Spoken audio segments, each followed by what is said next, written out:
اعوذ باللہ من الشیطان الرجیم بسم اللہ الرحمن الرحیم۔ نبی صلی اللہ علیہ وسلم فرماتے ہیں ان للہ 99 اسما 100 الا واحدہ من احصاها دخل الجنہ۔ اللہ تبارک و تعالی کے 99 نام ہیں، ایک کم 100 جو ان ناموں کا احصاء کرے گا، ان ناموں کو شمار کرے گا، ان کی گنتی کرے گا، اس کے معانی اور مفہوم کو سمجھے گا، اس کے تقاضے کے مطابق عمل کرے گا، نبی صلی اللہ علیہ وسلم نے فرمایا دخل الجنہ، ایسا آدمی جنت میں داخل ہو جائے گا۔ قرآن پاک میں اللہ تبارک و تعالی نے اپنے ناموں کی یہ صفت بیان کرتے ہوئے فرمایا وَلِلَّهِ الْأَسْمَاءُ الْحُسْنَى فَادْعُوهُ بِهَا۔ اللہ تبارک و تعالی کے بہت سارے خوب نام ہیں، اچھے نام ہیں، ان اچھے ناموں کے ذریعے اللہ تبارک و تعالی کو پکارو۔ وَلَا يُحِيطُونَ بِشَيْءٍ مِّنْ عِلْمٍ۔ اللہ تبارک و تعالی کے بارے میں تم علم کا احاطہ نہیں کر سکتے، یعنی اللہ تبارک و تعالی کے بارے میں تمہیں مکمل جانکاری حاصل نہیں ہو سکتی۔ ان الحمد للہ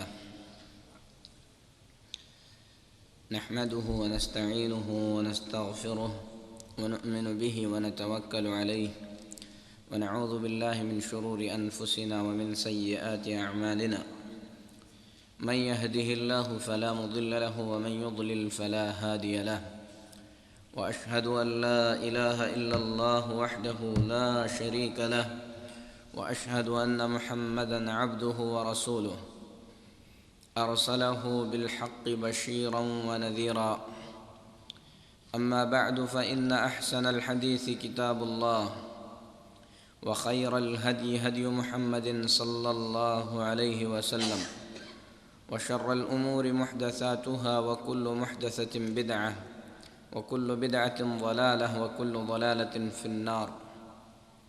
يا أيها الذين آمنوا اتقوا الله حق تقاته ولا تموتن إلا وأنتم مسلمون۔ يا أيها الناس اتقوا ربكم الذي خلقكم من نفس واحدة وخلق منها زوجها وبث منهما رجالا كثيرا ونساء، واتقوا الله الذي تساءلون به والأرحام إن الله كان عليكم رقيبا۔ يا أيها الذين آمنوا اتقوا الله وقولوا قولا سديدا يصلح لكم أعمالكم ويغفر لكم ذنوبكم، ومن يطع الله ورسوله فقد فاز فوزا عظيما، أما بعد۔ محترم اسلامی بھائیو،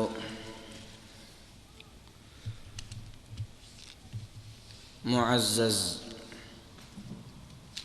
دینی بہنوں،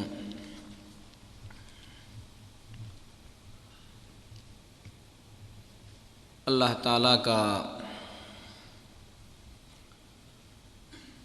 ہم پر یہ بڑا احسان ہے کہ اس نے اپنی مہربانی سے ہم تمام کو اسلام کی ہدایت عطا فرمائی،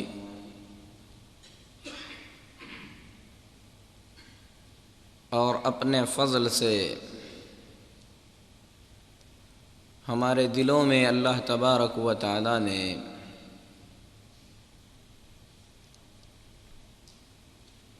یہ بات ڈالی کہ ہم اس کے دین کو سیکھنے اور سمجھنے کے لیے اکٹھے ہوں۔ بے شک یہ اللہ تبارک و تعالی کی بڑی مہربانی ہے۔ ہم اللہ سے دعا کرتے ہیں کہ رب العالمین ہمیں اخلاص سے محروم نہ فرمائے۔ اپنے فضل و مہربانی سے اللہ تبارک و تعالی ہماری اس عبادت کو قبول فرمائے اور ایسی اور نعمتیں اللہ تبارک و تعالی اپنی جانب سے ہمیں عطا فرمائے۔ دنیا میں جب تک اللہ تبارک و تعالی رکھے، اپنے ان نیک بندوں کے راستے پر رکھے جن کے بارے میں اللہ تبارک و تعالی نے فرمایا کہ اس نے ان پر انعام فرمایا ہے۔ انہی کے نقش قدم پر چلنے کی اللہ توفیق عطا فرمائے، اور اسی پر اللہ تبارک و تعالی ہم تمام کو وفات عطا فرمائے۔ جب ہم انتقال کر جائیں تو جنت میں اللہ تبارک و تعالی ان تمام کے ساتھ ہمیں بھی جمع فرمائے۔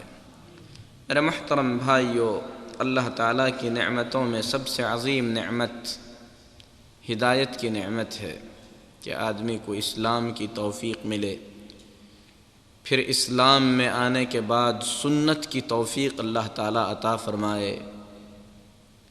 صحیح منہج سلف اللہ تبارک و تعالیٰ کسی کو اگر عطا ہو جائے تو بے شک یہ اللہ تعالیٰ کی جو ہے بندے پر بڑی مہربانی ہے۔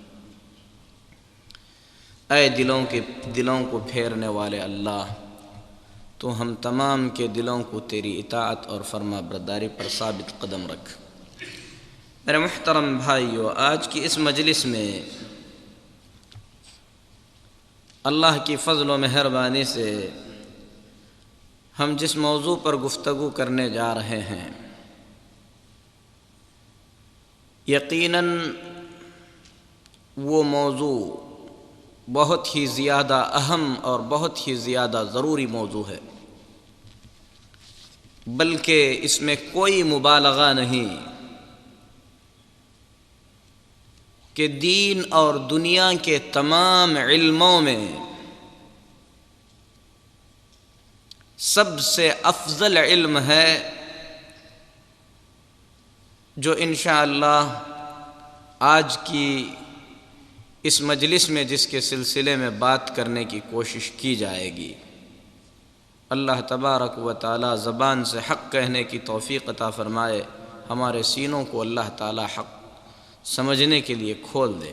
میرے محترم بھائیو، آپ تمام جانتے ہیں کہ اللہ تبارک و تعالی نے کتاب پاک میں ہم تمام کی پیدائش کا جو مقصد بیان فرمایا ہے، وہ مقصد ہے کہ ہم اللہ تبارک و تعالی کی توحید کو بجا لائیں۔ اللہ نے فرمایا وَمَا خَلَقْتُ الْجِنَّ وَالْإِنسَ إِلَّا لِيَعْبُدُونَ، میں نے تمام جنوں اور تمام انسانوں کو اس لیے پیدا کیا کہ وہ میری عبادت کریں۔ حضرت عبداللہ بن عباس رضی اللہ تعالی عنہ فرماتے ہیں لیوحدون، یعبدون کا مطلب ہے کہ میری توحید کو بجا لائیں، توحید کو قائم کریں۔ تو دنیا کی پیدائش کا مقصد اللہ تبارک و تعالیٰ کی توحید کا قیام ہے، اسی لیے جب تک دنیا میں توحید ہے یہ دنیا قائم ہے۔ جس دن دنیا سے توحید ختم ہو جائے گی یہ دنیا تباہ کر دی جائے گی۔ میرے محترم بھائیو، یہ ہماری زندگی کا مقصد ہے، توحید کو قائم کرنا، توحید کو بجا لانا۔ قرآن و سنت کی دلائل کی روشنی میں اہل علم نے توحید کے 3 حصے بیان کیے ہیں، یا توحید کی 3 قسمیں اہل علم نے بیان فرمائی ہیں۔ توحید کی پہلی قسم کو توحید ربوبیت کہا جاتا ہے، یعنی اللہ تبارک و تعالیٰ کے رب ہونے کو تسلیم کرنا، اللہ کے سوا دوسرے کے رب ہونے کا انکار کر دینا، یہ توحید ربوبیت ہے۔ توحید کی دوسری قسم جو اہل علم بیان کرتے ہیں وہ توحید عبادت یا توحید عبودیت ہے،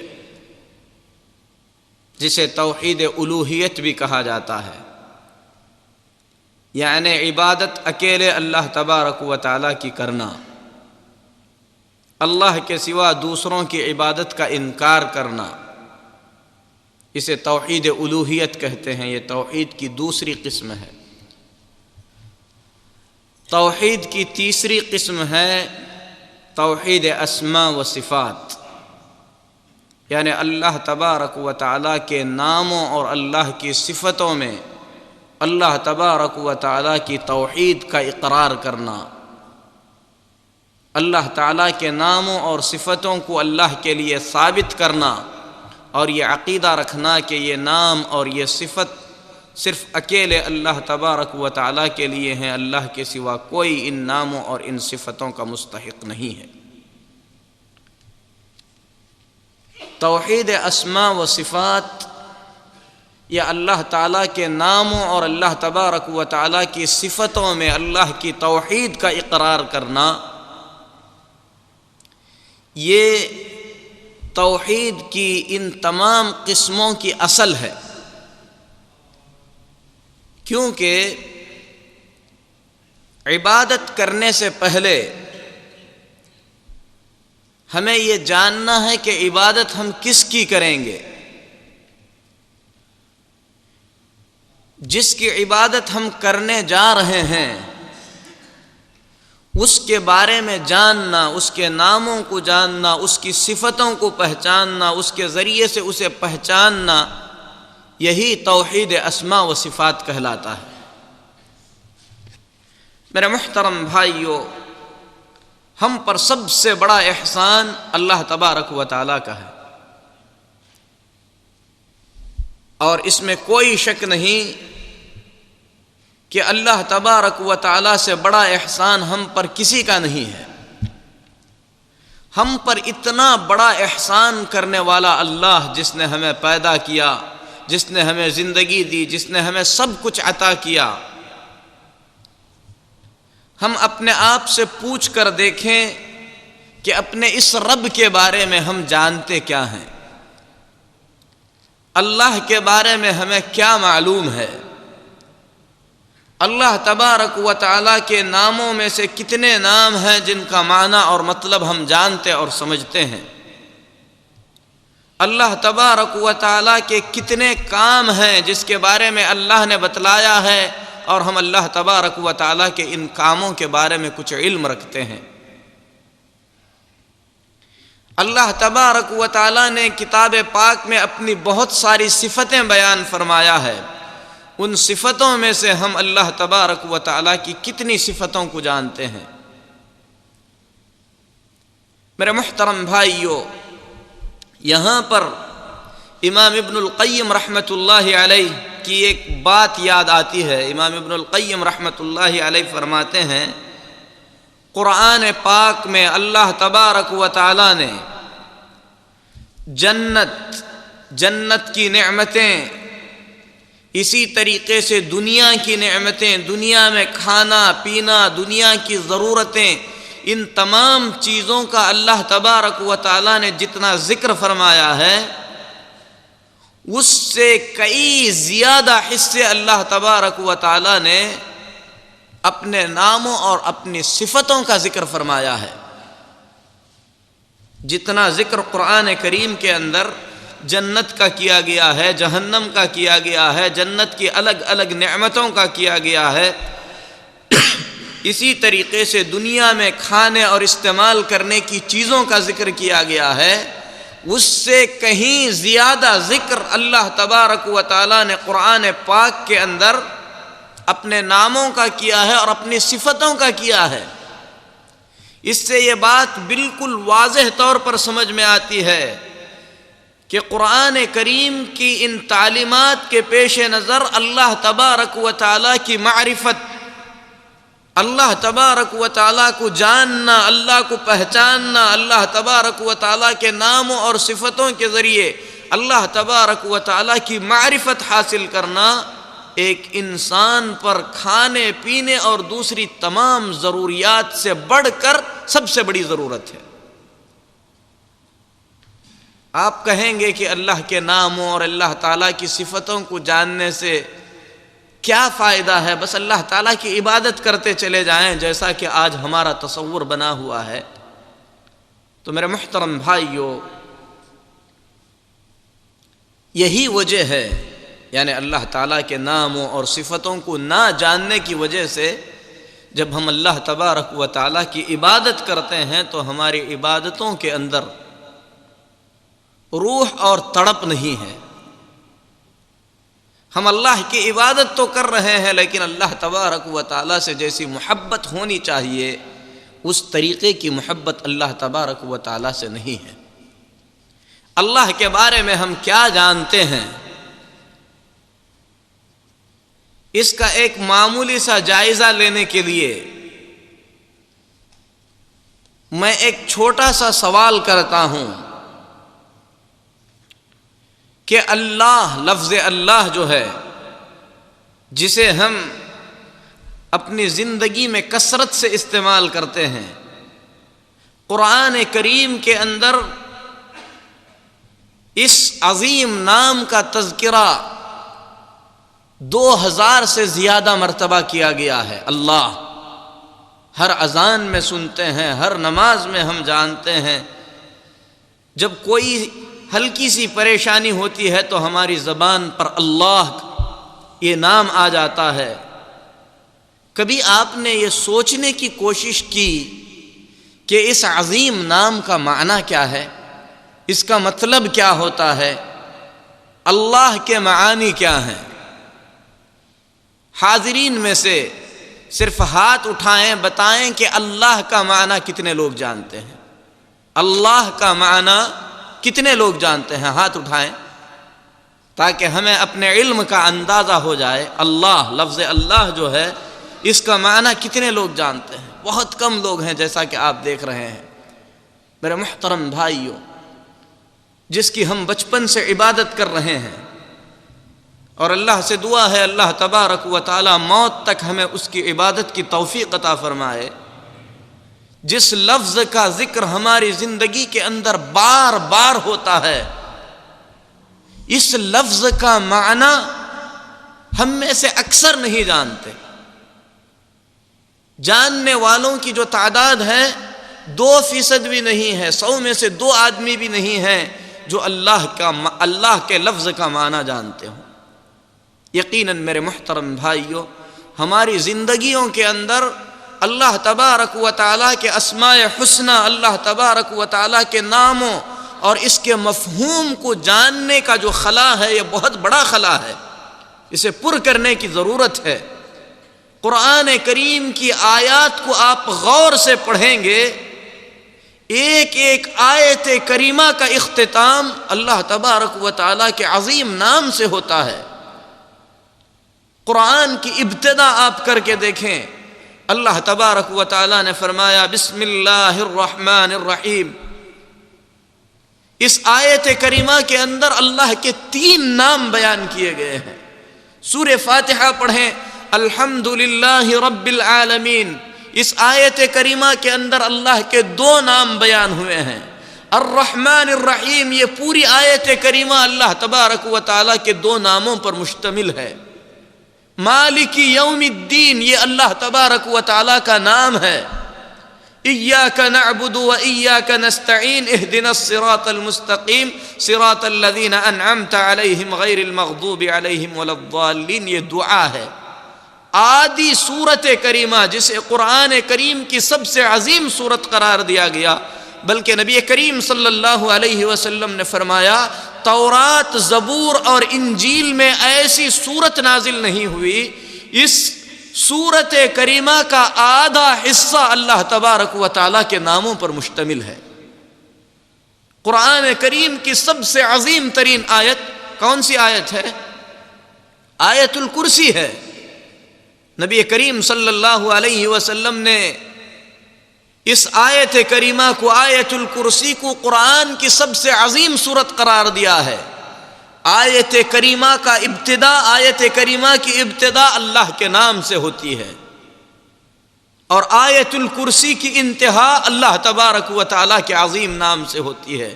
اللہ لا الہ الا هو الحی القیوم، آیت کریمہ کے اس مختصر سے ٹکڑے میں اللہ تبارک و تعالیٰ کے کئی نام بیان کیے گئے۔ ولا يؤوده حفظهما وهو العلی العظیم. اللہ تبارک و تعالیٰ کے دو عظیم ناموں سے اس آیت کریمہ کا اختتام کیا گیا. اور پوری آیت کریمہ آپ پڑھ کر دیکھیں، اللہ تبارک و تعالیٰ کے کئی نام اس آیت کریمہ کے اندر بیان کیے گئے ہیں. جس سورت شریفہ کو نبی کریم صلی اللہ علیہ وسلم نے 1/3 قرآن کے برابر قرار دیا، سورۃ الاخلاص، قل هو اللہ احد اللہ الصمد لم یلد ولم یولد ولم یکن له کفوا احد. اس سورت کریمہ کے اندر اللہ تعالیٰ کی ناموں اور اللہ کی صفتوں کا تذکرہ ہے. اسی لیے جب صحابی نے نبی کریم صلی اللہ علیہ وسلم سے کہا کہ اے اللہ کے رسول صلی اللہ علیہ وسلم، میں اس سورت کو ہر رکعت میں اس لیے پڑھتا ہوں کہ مجھے اس سورت سے محبت ہے کیونکہ اس میں رحمان کی صفت بیان کی گئی ہے. تو نبی کریم صلی اللہ علیہ وسلم نے جواب میں کیا فرمایا؟ کہا حبک ایہا ادخلتک الجنہ. اس سورت کی محبت جو تمہارے دل میں ہے، اس محبت نے تمہیں جنت میں داخل کرا دیا. اس سورت کریمہ کے اندر اللہ کے نام ہیں، قل هو اللہ اللہ احد اللہ الصمد. پھر اس کے بعد کی آیتوں میں اللہ کی صفت ہے لم یلد ولم یولد ولم یکن له کفوا احد.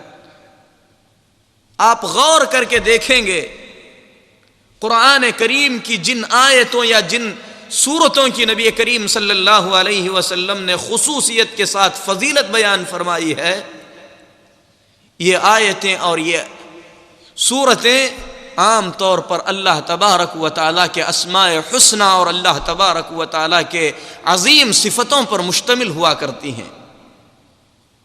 اور میرے محترم بھائیو، اس سے بڑی اچھی عبادت کیا ہو سکتی ہے کہ بندہ اللہ تبارک و تعالیٰ کی پہچان میں اپنا وقت گزارے. دنیا کے اندر آپ کسی بھی چیز کے بارے میں علم حاصل کرنا چاہتے ہیں، کسی بھی چیز کے بارے میں جانکاری حاصل کرنا چاہتے ہیں تو اس کے 3 طریقے ہیں. یا تو آپ جا کر اس چیز کو دیکھ لیں، دیکھنے سے آپ کو اس کے بارے میں جانکاری حاصل ہوگی. اور اللہ تبارک و تعالیٰ کی ذات عظیمہ ایسی بابرکت اور عظیم اور جلیل ذات ہے کہ دنیا کی ان آنکھوں سے ہم اللہ تبارک و تعالیٰ کو دیکھ نہیں سکتے.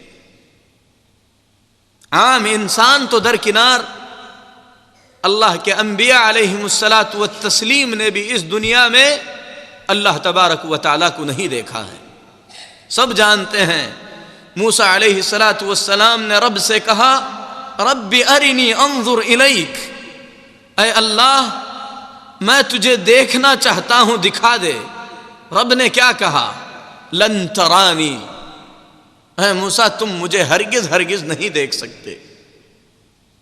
اسی لیے ام المؤمنین عائشہ صدیقہ رضی اللہ تعالی عنہا فرماتی ہیں جو یہ کہتا ہے کہ محمد الرسول اللہ صلی اللہ علیہ وسلم نے اللہ تبارک و تعالیٰ کو دیکھا ہے، اس نے اللہ پر بڑا جھوٹا بہتان باندھا. اور نبی کریم صلی اللہ علیہ وسلم سے جب سوال کیا گیا تو رسول اکرم صلی اللہ علیہ وسلم نے فرمایا نور انا ارا، وہاں تو نور تھا، میں کیسے اللہ کو دیکھتا. دوسری حدیث نبی کریم صلی اللہ علیہ وسلم کے ان کلمات کی تشریح بیان کرتی ہے. رسول اکرم صلی اللہ علیہ وسلم فرماتے ہیں حجابہ النور، اللہ تبارک و تعالیٰ کا حجاب نور ہے. اگر اللہ تبارک و تعالیٰ اپنے حجاب کو ہٹا دے تو نبی کریم صلی اللہ علیہ وسلم نے فرمایا لَأَحْرَقَتْ صُبُحَاتُ وَجْهِهِ مَنْ انْتَهَا إِلَيْهِ بَصَرُهُ. اللہ تبارک و تعالیٰ کے نور سے جہاں تک اللہ تبارک و تعالیٰ دیکھتا ہے سب جل جائے گا، کوئی چیز باقی نہیں رہے گی، کیونکہ اللہ تبارک و تعالیٰ کی بصرت سے، اللہ تبارک و تعالیٰ کے دیکھنے سے کوئی چیز مخفی نہیں ہے. اسی لیے اللہ تبارک و تعالیٰ کو دیکھنے کا سوال ہی پیدا نہیں ہوتا، لیکن اللہ تبارک و تعالیٰ نے اپنے مومن بندوں سے وعدہ کیا ہے، کتاب پاک کے اندر بھی اور محمد الرسول اللہ صلی اللہ علیہ وسلم کی زبان مبارک سے احادیث شریفہ کے اندر بھی، کہ اہل جنت جب جنت میں جائیں گے تو اللہ تبارک و تعالی اپنے مومن بندوں کو، جنہیں اللہ تبارک و تعالی جنت کی نعمت سے نوازے گا، اپنے دیدار سے محروم نہیں فرمائے گا۔ رسول اکرم صلی اللہ علیہ وسلم نے صحابہ سے پوچھا، جب بادل نہ ہو، کھلے آسمان میں چاند کو دیکھنے میں کوئی تکلیف محسوس ہوتی ہے؟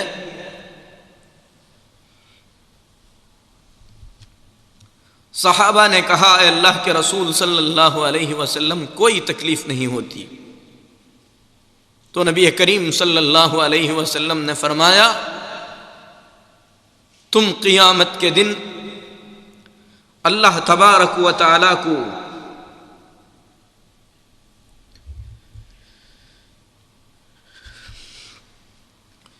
بالکل اسی طریقے سے دیکھ سکو گے جس طریقے سے بن بادل کے چاند کو دیکھا جاتا ہے۔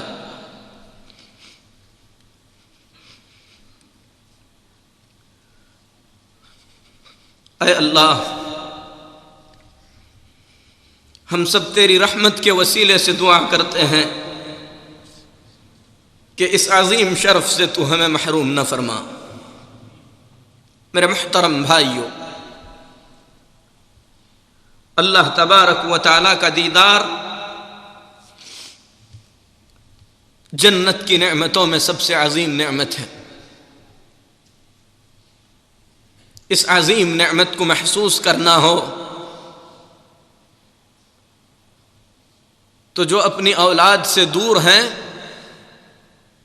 وہ ذرا اپنے اولاد کا خیال اپنے دل میں لائیں۔ اگر آپ سے پوچھا جائے کہ اس وقت آپ کو کس چیز کی خواہش ہے تو یقیناً یہی کہیں گے کہ جی بھر کر ہم اپنی اولاد کو دیکھ لیں، یہ ہماری تمنا ہے، یہ ہماری تڑپ ہے۔ یہ اللہ کے پیدا کیے ہوئے ہیں، جن کی تھوڑی سی محبت اللہ نے آپ کے دل میں رکھا ہے، ان کے دیدار کے لیے، انہیں دیکھنے کے لیے آپ تڑپتے ہیں۔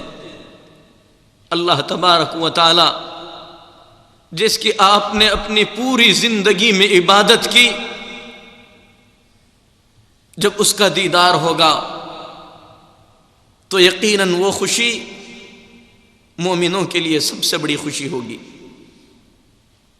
اللہ رب العالمین نے اس خوشی کا تذکرہ کرنے سے پہلے فرمایا، وجوہ یومئذ ناظرہ الی ربها ناظرہ۔ قیامت کے دن کچھ چہرے تر و تازہ ہوں گے، چمک رہے ہوں گے، خوش و خرم ہوں گے، کیونکہ وہ اپنے رب کو دیکھ رہے ہوں گے۔ یقیناً میرے محترم بھائیوں، اللہ رب العالمین کا دیدار، اس عظیم نعمت کو حاصل کرنے کے لیے دنیا میں ہمیں گناہوں سے دور رہنا ہوگا، اللہ رب العالمین کی مرضی کے مطابق زندگی بسر کرنی ہوگی۔ اللہ تعالی ہم تمام کو اس کی توفیق عطا فرمائے۔ اللہ تبارک و تعالیٰ کے بارے میں جاننے کے لیے یا کسی بھی چیز کو جاننے کے لیے ضروری ہے کہ اسے دیکھا جائے۔ دنیا میں اللہ تبارک و تعالیٰ کے دیدار کا، اللہ تبارک و تعالیٰ کو دیکھنے کا کوئی سوال ہی پیدا نہیں ہوتا۔ یا آپ اس سے ملتی جلتی کوئی چیز دیکھیں، پھر اس کے بعد آپ کو کہا جائے کہ فلاں چیز اس سے ملتی جلتی ہے، اس کے قریب ہے۔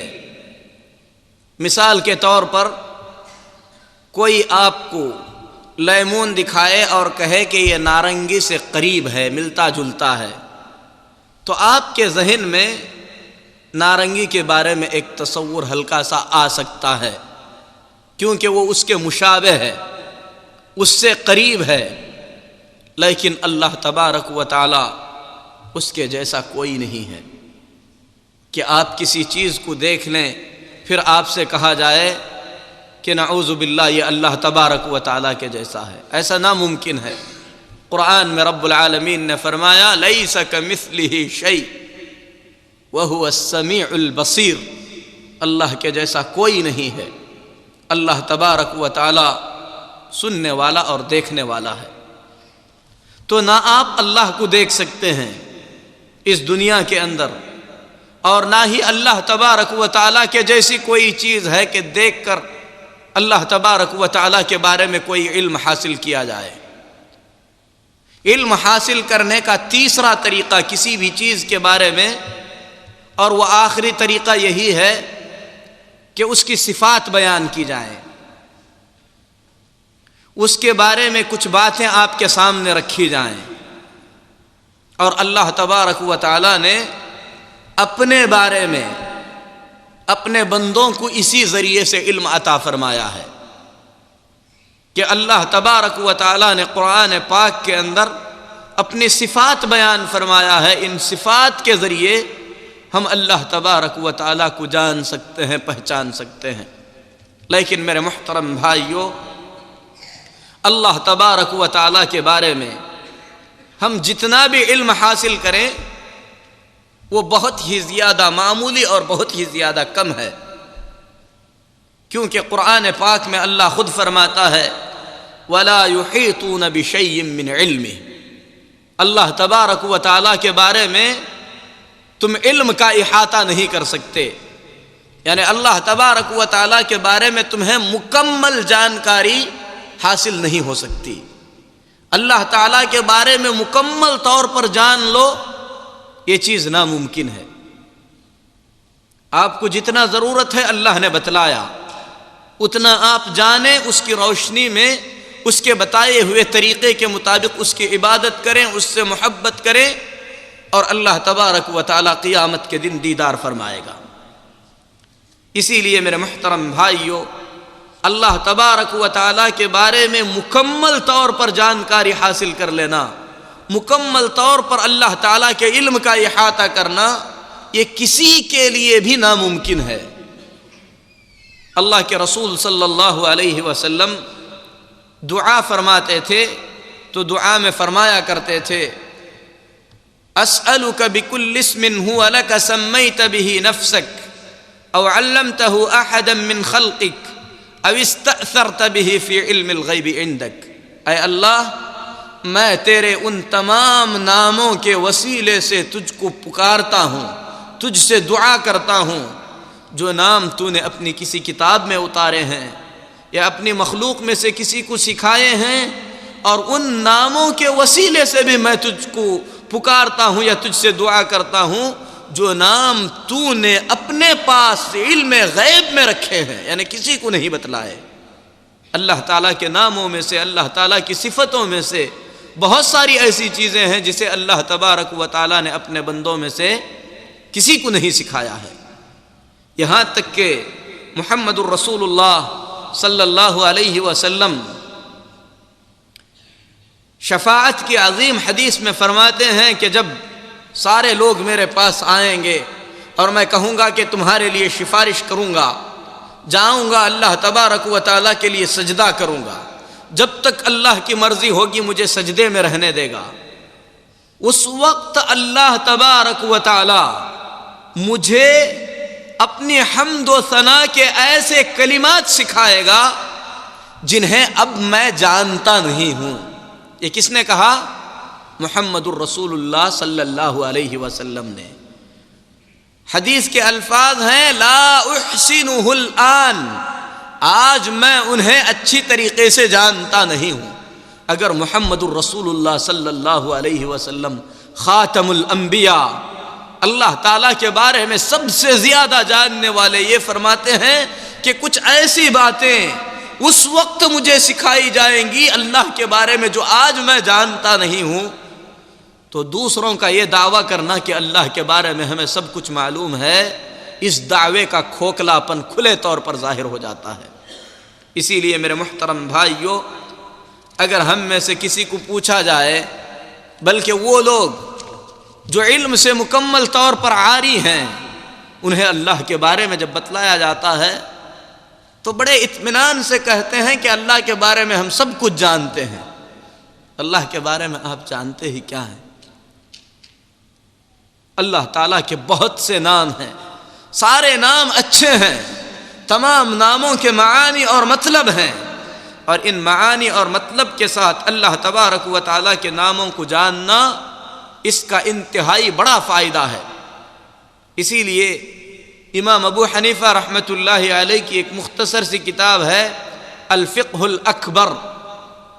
اس کتاب کے اندر امام ابو حنیفہ رحمۃ اللہ علیہ نے فقہ کے مسائل بیان نہیں فرمائے ہیں، بلکہ امام ابو حنیفہ رحمۃ اللہ علیہ نے عقیدہ بیان فرمایا ہے۔ اللہ تعالیٰ کے بارے میں، اللہ کے فرشتوں کے بارے میں، اللہ کی کتابوں کے بارے میں ایک مومن کو کیا عقیدہ رکھنا چاہیے، یہ بیان فرمایا ہے، اور اس کا نام انہوں نے رکھا الفقہ الاکبر، یعنی دین میں حاصل کی جانے والی بڑی معلومات جس کی انتہائی ضرورت ہے۔ اسی لیے امام ابن القیم رحمۃ اللہ علیہ فرماتے ہیں، اللہ تبارک و تعالیٰ پر ایمان، اللہ کے ناموں اور صفتوں کی پہچان، یہ ساری کی ساری چیزیں ایمان ہیں اور یہ بنیاد ہیں، اور اس کے علاوہ جو کچھ بھی اعمال اور درجات ہیں، یہ سب کے سب اس بنیاد پر بنائی گئی عمارت ہیں۔ آپ کی بنیاد جتنی مضبوط ہوگی، آپ اتنی اونچی عمارت تعمیر کر سکتے ہیں۔ اگر آپ کی بنیاد کھوکھلی ہے تو ایسی صورت میں اونچی عمارت آپ تعمیر نہیں کر سکتے، بلکہ آپ کا تعمیر کیا ہوا چھوٹا سا گھر بھی گر جائے گا۔ اسی لیے ضرورت ہے، سب سے اہم ضرورت ہے، ہم ایمان کو سمجھیں، عقیدے کو سمجھیں، توحید کو سمجھیں، اللہ تبارک و تعالیٰ کے ناموں کے ذریعے اللہ تبارک و تعالیٰ کو جو ہے پہچانیں۔ میرے محترم بھائیوں، بہت ہی زیادہ تفصیل میں گئے بغیر اللہ رب العالمین کے ناموں اور صفتوں کے متعلق کچھ موٹی موٹی باتیں میں آپ کے سامنے رکھنا چاہتا ہوں، کیونکہ اللہ تعالیٰ کے ناموں اور اللہ تبارک و تعالیٰ کے صفات سے اللہ تبارک و تعالیٰ کی پہچان کرانا، اس کے لیے بہت ہی زیادہ لمبا وقت درکار ہے۔ مختصر یہ ہے کہ قرآن و حدیث میں اللہ تبارک و تعالیٰ کے بہت سے نام بیان کیے گئے ہیں، اللہ کی بہت سی صفتیں بیان کی گئی ہیں۔ ان تمام ناموں کو ماننا، اللہ کے لیے ثابت کرنا، ان تمام ناموں میں سے کوئی بھی نام غیر اللہ کے لیے ثابت نہ کرنا اور ثابت نہ ہونے کا اقرار کرنا، یہ ایمان کے لیے انتہائی ضروری ہے۔ سب سے پہلے ہم اللہ تبارک و تعالیٰ کے ناموں کے بارے میں جانتے ہیں کہ قرآن و حدیث میں اللہ کے جتنے نام بیان کیے گئے ہیں، وہ تمام کے تمام ناموں کی صفت اللہ نے یہ بیان فرمایا کہ وہ حسنی ہیں۔ اسی لیے اسماء اللہ الحسنی کہا جاتا ہے۔ اس کا مطلب ہے اللہ تبارک و تعالیٰ کے ایسے نام جو حسن و خوبی سے بھرے ہوئے ہیں، حسن اور خوبی کے اعلیٰ درجے پر ہیں، اس کے بعد حسن و خوبی کا تصور نہیں کیا جا سکتا۔ اسی لیے اللہ کے ناموں میں سے تمام کے تمام نام حسنی یعنی خوبی سے بھرے ہوئے ہیں، پیارے ہیں، بہت ہی زیادہ اس کے اندر خیر کے معانی بیان کیے گئے ہیں۔ قرآن پاک میں اللہ تبارک و تعالیٰ نے اپنے ناموں کی یہ صفت بیان کرتے ہوئے فرمایا وَلِلَّهِ الْأَسْمَاءُ الْحُسْنَى فَادْعُوهُ بِهَا، اللہ تبارک و تعالیٰ کے بہت سارے خوب نام ہیں، اچھے نام ہیں، ان اچھے ناموں کے ذریعے اللہ تبارک و تعالیٰ کو پکارو۔ اور اللہ کے جتنے نام ہیں سب کے سب اچھے ہیں اور اچھائی کے سب سے اونچے درجے پر ہیں۔ اسی طریقے سے اللہ نے فرمایا قُلِ ادْعُوا اللَّهَ أَوِ ادْعُوا الرَّحْمَنَ أَيَّمَّا تَدْعُوا فَلَهُ الْأَسْمَاءُ الْحُسْنَى، یا تو اللہ کہہ کر پکارو یا رحمان کہہ کر پکارو۔ اللہ تعالیٰ کے بہت سارے اچھے نام ہیں، اللہ تعالیٰ کے ان اچھے ناموں کے ذریعے اللہ تبارک و تعالیٰ کو پکارو۔ تو اللہ تبارک و تعالیٰ نے دعا کے اندر ان ناموں کا استعمال کرنے کا حکم دیا. ان ناموں سے اللہ تبارک و تعالیٰ نے ہم تمام کو پکارنے کا حکم دیا. اسی لیے قرآن میں جو دعائیں بیان کی گئی ہیں، ان دعاؤں پر اگر آپ غور کریں گے تو اللہ تبارک و تعالیٰ ہمیں یہ تعلیم دینا چاہتا ہے کہ آپ اپنی دعا کی مناسبت سے اللہ تبارک و تعالیٰ کے ناموں میں سے مناسب نام اپنی دعا کے اندر استعمال کریں. مثلا جب آپ رزق مانگ رہے ہیں تو کہیں کہ اے اللہ تو رزاق ہے، مجھے روزی عطا فرما. جب اللہ سے آپ رحم مانگ رہے ہیں تو کہیں کہ اے اللہ تو رحمان ہے، رحیم ہے، مجھ پر رحم فرما. قرآن کریم کی کچھ آیتوں پر غور کیجئے جس میں دعا سکھائی گئی. ربنا تقبل منا انک انت السمیع العلیم. یہ دعا ابراہیم علیہ السلام نے کی تھی. جب خانہ کعبہ کی تعمیر کی تو کہا کہ اے اللہ ہمارے اس عمل کو تو قبول فرما، بے شک تو سننے والا اور جاننے والا ہے. یعنی ہم یہ جو دعا کر رہے ہیں تو سننے والا ہے، تو سنتا ہے، اس لیے ہماری دعا کو سن لے. ہم نے اخلاص کے ساتھ اس گھر کی تعمیر کی ہے، ہمارے اخلاص کو تو جانتا ہے، اس عمل کو قبول فرما. تو قبولیت کی جب بات آئی تو ابراہیم علیہ السلام نے اللہ کے دو ناموں کا واسطہ دیا. ایک نام السمیع، اللہ تبارک و تعالیٰ سننے والا ہے. ایک نام العلیم، اللہ تبارک و تعالیٰ جاننے والا ہے. ان ناموں کا معنی اور مطلب میں آگے بیان کروں گا. اسی طریقے سے اللہ تبارک و تعالیٰ نے اپنے نیک بندوں کی دعا کو ذکر کرتے ہوئے فرمایا ربنا آمنا فاغفر لنا وارحمنا وانت خیر الراحمین. انہوں نے دعا کرتے ہوئے کہا کہ اے ہمارے رب، ہم نے ایمان قبول کیا ہے، تو ہماری مغفرت فرما دے، ہم پر رحم فرما، وانت خیر الراحمین، اور تو سب سے بہتر رحم کرنے والا ہے. جب انہوں نے رحم مانگا تو اللہ تبارک و تعالیٰ کی رحمت کا واسطہ دیا. تو جب ہم دعا کریں تو دعا کرتے وقت اللہ تبارک و تعالیٰ سے اللہ تبارک و تعالیٰ کے اس دعا کے مناسب جو اسم ہے، اس اسم کا، اس نام کا واسطہ دے کر اللہ تبارک و تعالیٰ کو جو ہے پکاریں. اور آپ کو کیسے پتہ چلے گا کہ آپ کی دعا کے لیے اللہ کے ناموں میں سے کون سا نام مناسب ہے؟ جب آپ اللہ کے ناموں کو جانیں گے، یاد کریں گے، اس کے معانی اور مطلب کو سمجھیں گے، تب آپ کو سمجھ میں آئے گا کہ کون سا نام آپ کی دعا کے لیے اس وقت مناسب ہے. اسی طریقے سے اللہ تعالیٰ نے ایک دعا اور ذکر فرمائی، کہا ربنا افتح بیننا وبین قومنا بالحق وانت خیر الفاتحین. اللہ کے بندوں نے دعا کی، کہا کہ اے اللہ ہمارے اور ہماری قوم کے درمیان تو فتح کر دے، یعنی بات کو کھول دے، کیونکہ تو بہترین باتوں کو کھولنے والا ہے. تو اللہ تبارک و تعالیٰ کے ناموں میں سے ایک نام فتاح ہے، وہو الفتاح العلیم. جب آپ کو کسی قوم کے ساتھ کسی بات کو واضح کرنا ہو اور آپ چاہتے ہیں کہ اللہ تعالیٰ اس بات کو واضح فرما دے، اس وقت جب آپ دعا کریں گے اللہ تبارک و تعالیٰ کے اس نام کا وسیلہ دیں گے. تو میرے محترم بھائیو، اللہ تبارک و تعالیٰ کے ناموں کے سلسلے میں ہمیں جو جاننا ہے وہ یہ ہے کہ ہم کو اللہ تعالیٰ کے ناموں پر ایمان لانا ہے. سب سے پہلے ماننا ہے کہ یہ اللہ تبارک و تعالیٰ کے نام ہیں. ان ناموں کا معنی ہے، یہ ان ناموں میں سے کوئی بھی نام بے معنی نہیں ہے، اور اس کا جو معنی ہے وہ حقیقت پر مبنی ہے. جو صفتیں ہیں حقیقت پر مبنی ہیں، ان کی کیفیت کیسی ہے یہ اللہ کے سوا کوئی نہیں جانتا ہے. نبی کریم صلی اللہ علیہ وسلم فرماتے ہیں، بخاری اور مسلم کی حدیث ہے، حضرت ابو ہریرہ رضی اللہ تعالی عنہ حدیث کے راوی ہیں. اس حدیث پر غور کریں، اس سے آپ کو سمجھ میں آئے گا کہ اللہ کے ناموں اور اللہ تعالیٰ کی صفتوں کو جاننے کا فائدہ کیا ہوتا ہے.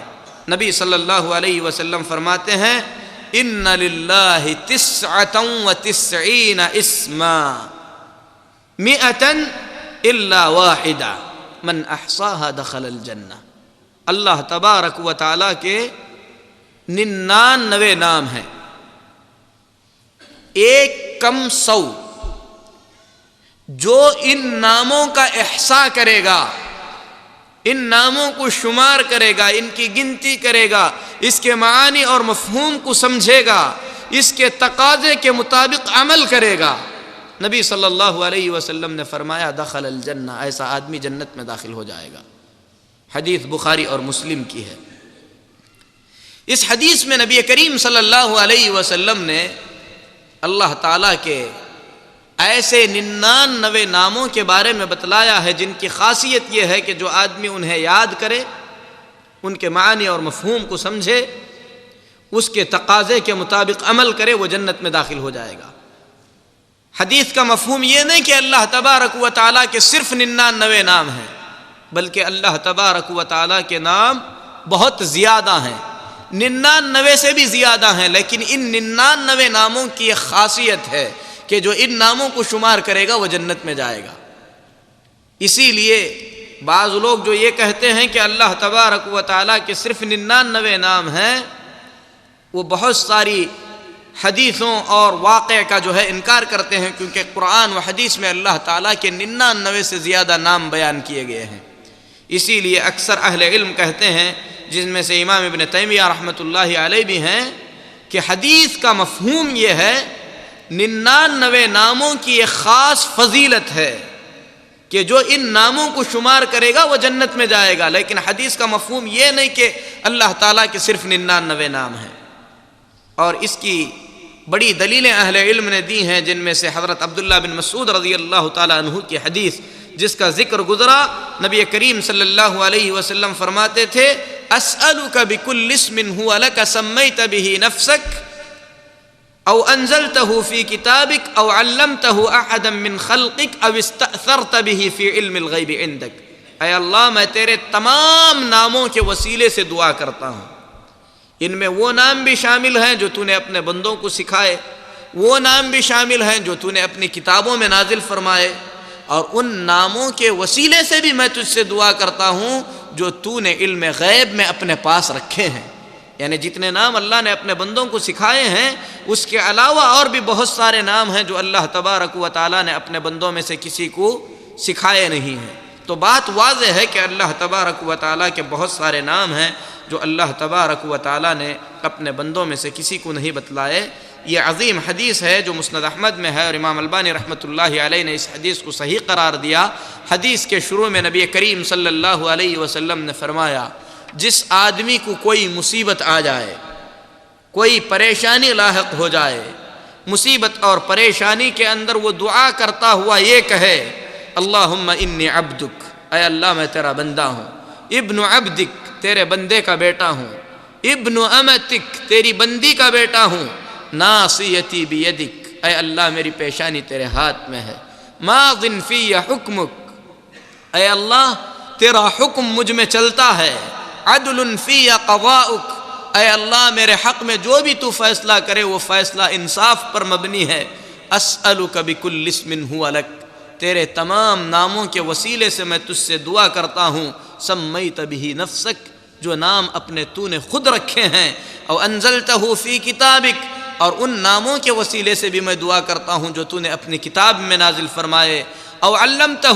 احدا من خلقک، یا اپنے بندوں میں سے جو نام تو نے کسی بندے کو سکھلائے ہیں، او استأثرت بہ فی علم الغیب عندک، ان ناموں کے وسیلے سے بھی دعا کرتا ہوں جو تو نے علم غیب میں اپنے پاس خصوصی طور پر رکھے ہیں، ان تجعل القرآن ربیع قلبی، کہ اے اللہ تو میرے دل، قرآن کریم کو تو میرے دل کا ربیع یعنی بہار بنا دے، ونور صدری، اے اللہ تو قرآن کریم کو میرے دل کا جو ہے نور بنا دے، وجلاء حزنی، اور میرے غم اور پریشانی کو دور کرنے کا سبب بنا دے۔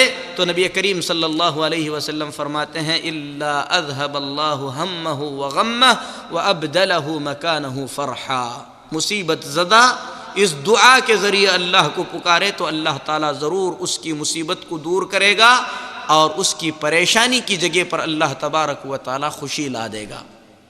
کتنی مصیبتیں ہماری زندگی میں آئی ہوں گی، مصیبتوں کو دور کرنے کے لیے ہم نے کتنی کوششیں کی ہوں گی، لیکن بہت کم لوگ ایسے ہوں گے جن کا خیال محمد الرسول اللہ صلی اللہ علیہ وسلم کے بتائے ہوئے اس عظیم نسخے کی طرف گیا ہوگا۔ ہم لوگ ڈاکٹروں کی ہدایت پہ ضرور عمل کرتے ہیں، کوئی بری بات نہیں ہے، پریشان ہوتے ہیں تو ایسے لوگوں کے پاس ضرور جاتے ہیں جو ہمارا مال لے کر ہمارے گھر کی بندش اور تعویذیں وغیرہ دیتے ہیں. بے شک بری بات ہے، لیکن مصیبت کے وقت اپنے مصیبت کا حل کتاب و سنت کی روشنی میں تلاش کرنے کی بہت کم کوشش کرتے ہیں، جو یقیناً بہت ہی زیادہ افسوسناک بات ہے. اللہ تبارک و تعالی ہم تمام کے دلوں کو کتاب و سنت کی طرف پھیر دے. میرے محترم بھائیو، اسی طریقے سے نبی صلی اللہ علیہ وسلم نے اس حدیث شریف میں فرمایا، اللہ تعالیٰ کے جو یہ 99 نام ہیں جو اسے شمار کرے گا، اور شمار کرنے کا معنی ہم نے بتلایا کہ ان کو یاد کرنا ہے، کیونکہ مسلم شریف کی دوسری روایت میں ہے نبی صلی اللہ علیہ وسلم نے فرمایا من احصاها کے بجائے من حفظها، جس نے ان ناموں کو یاد کیا. اللہ تبارک و تعالیٰ کے 99 ان ناموں کو یاد کرنا ہے، ان کا معنی سمجھنا ہے، اور اسی طریقے سے اس کے مطابق عمل کرنا ہے. اور عمل کرنے کا مطلب یہ ہے کہ مثال کے طور پر اللہ تبارک و تعالیٰ کے ناموں میں سے سب سے عظیم نام اللہ ہے. اللہ تعالیٰ کا معنی کیا ہے ہم یہ سمجھیں کہ اللہ کا معنی الہ سے ہے، جس کا مطلب ہوتا ہے عبادت کے لائق. اس پر الف لام آ جانے کے بعد اہل علم کہتے ہیں وہ ذات جو تنہا عبادت کے لائق ہے، یہ اللہ کا مطلب ہوتا ہے. اور اللہ جو یہ لفظ ہے، لفظ جلالہ، اللہ تبارک و تعالیٰ کے اس نام میں اللہ تبارک و تعالیٰ کے دوسرے تمام ناموں کا مفہوم آ جاتا ہے، کیونکہ اللہ جو تنہا عبادت کے لائق ہے. اور عبادت کیا ہے؟ اللہ تبارک و تعالیٰ کے حکموں کو مانا جائے، تو اللہ تعالیٰ حکم دینے والا بھی ہے. اللہ تبارک و تعالیٰ کی عبادت کے اندر ساری عبادتیں آ جاتی ہیں، رکوع، سجدہ، اطاعت کرنا، فرما برداری کرنا، اللہ تعالیٰ کی نعمتوں پر شکر ادا کرنا. تو یعنی اس اعتبار سے اگر دیکھا جائے تو اللہ جو لفظ جلالہ ہے، اس کے اندر اللہ تبارک و تعالیٰ کے تمام معنوں کا جو ہے مفہوم شامل ہو جاتا ہے. لیکن اگر آپ سے یہ پوچھا جائے کہ اللہ کا معنی کیا ہے، تو آپ یہ کہہ سکتے ہیں کہ اللہ کا معنی وہ ذات جو تنہا عبادت کے لائق ہے. اس کے اندر توحید ہے، لفظ اللہ کے اندر جو ہے توحید ہے. تو ہم نے اللہ اس نام کو یاد کیا، اس کے مفہوم کو بھی ہم نے سمجھ لیا. اس کے تقاضے کے مطابق عمل کرنا مطلب کیا ہے؟ جب ہم نے جان لیا کہ اللہ کا معنی ہے وہ ذات جو تنہا عبادت کے لائق ہے، تو اپنی ساری عبادتیں اللہ تبارک و تعالیٰ کے لیے بجا لائیں. اللہ تبارک و تعالیٰ کے علاوہ کسی کی عبادت نہ کریں. رحمان، اللہ کے ناموں میں سے ایک نام الرحمن ہے.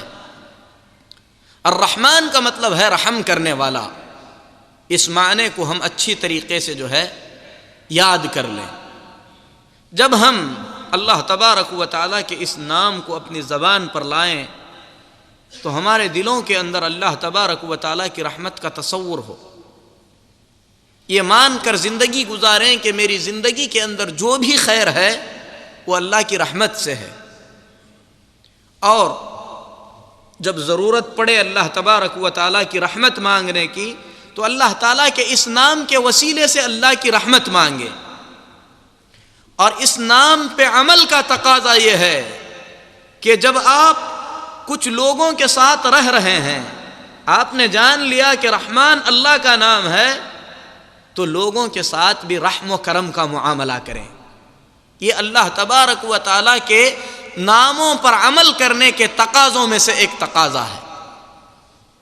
تو اللہ تبارک و تعالیٰ کے ناموں کی گنتی کا جو نبی کریم صلی اللہ علیہ وسلم نے ذکر فرمایا ہے، اس کا مطلب صرف ان ناموں کی گنتی کرنا نہیں ہے، یا صرف ان ناموں کو زبانی یاد کرنا نہیں ہے، بلکہ ان ناموں کو یاد کرنا، اس کے معنی کو سمجھنا اور زندگی ان ناموں کے تقاضے کے مطابق گزارنا ہے. امام ابن القیم رحمۃ اللہ علیہ فرماتے ہیں، حدیث شریف میں نبی صلی اللہ علیہ وسلم نے 99 ناموں کے شمار کرنے کی جو بات کہی ہے، اس کے 3 درجے ہیں. سب سے پہلا درجہ یہ ہے کہ ان کے الفاظ یاد کیے جائیں، اللہ، رحمان، رحیم، رب، ستیر، غفور، جبار، قہار، یہ سب الفاظ ہیں۔ اللہ تعالیٰ کے ان ناموں کے الفاظ یاد کیے جائیں، پھر اس کے بعد ان کے معانی کو سمجھا جائے۔ جب دعا کرنے کی ضرورت پڑے تو اللہ تبارک و تعالیٰ کو ان ناموں کا وسیلہ دے کر اللہ تبارک و تعالیٰ سے جو ہے پکارا جائے۔ تو میرے محترم بھائیو، حدیث شریف میں نبی صلی اللہ علیہ وسلم نے 99 ناموں کا تذکرہ فرمایا۔ یقیناً 99 ناموں کے بارے میں بیان کرنا اس مختصر سے وقت میں ناممکن ہے۔ اللہ تعالیٰ کے کچھ اسماء حسنہ، اللہ تعالیٰ کے کچھ عظیم ناموں کے بارے میں مختصر طور پر آپ لوگوں کے سامنے بیان کر دیتے ہیں۔ اللہ کے ناموں میں سے عظیم نام اللہ ہے، اور یہ کہا جاتا ہے اللہ کے ناموں میں سے رحمان ہے، اللہ کے ناموں میں سے رحیم ہے، اللہ کے ناموں میں سے غفار ہے، اللہ کے ناموں میں سے رزاق ہے۔ یعنی ہر نام کو، اللہ کے دوسرے تمام ناموں کو لفظ اللہ کی طرف جو ہے منسوب کیا جاتا ہے، لیکن یہ نہیں کہا جاتا رحمان کا نام اللہ ہے، یہ نہیں کہا جاتا کہ رزاق کا نام اللہ ہے، بلکہ اللہ کا نام رزاق ہے، اللہ کا نام رحمان ہے، اللہ کا نام رحیم ہے۔ تو مطلب آپ کو سمجھ میں آیا ہوگا کہ اللہ تبارک و تعالیٰ کے جو باقی نام ہیں وہ سب کے سب اس نام کی طرف پلٹتے ہیں، اور اللہ تبارک و تعالیٰ کا یہ جو ہے ذاتی ناموں میں سے ہے۔ حضرت عبداللہ بن عباس رضی اللہ تعالی عنہ نے لفظ اللہ کا معنی بیان کرتے ہوئے فرمایا، ذو الالوہیۃ والعبودیۃ علی خلقہ اجمعین۔ اللہ کا معنی ہے وہ ذات جو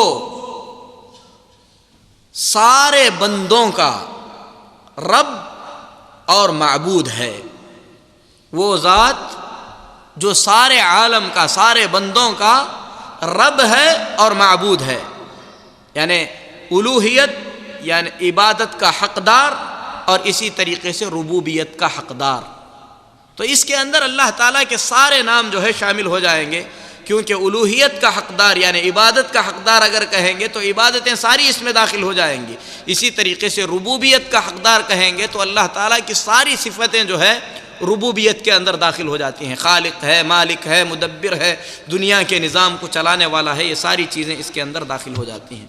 اللہ تبارک و تعالیٰ کے ناموں میں سے ایک نام الرب ہے، اسی لیے آپ عبد الرب نام رکھ سکتے ہیں، یعنی الرب کا بیٹا۔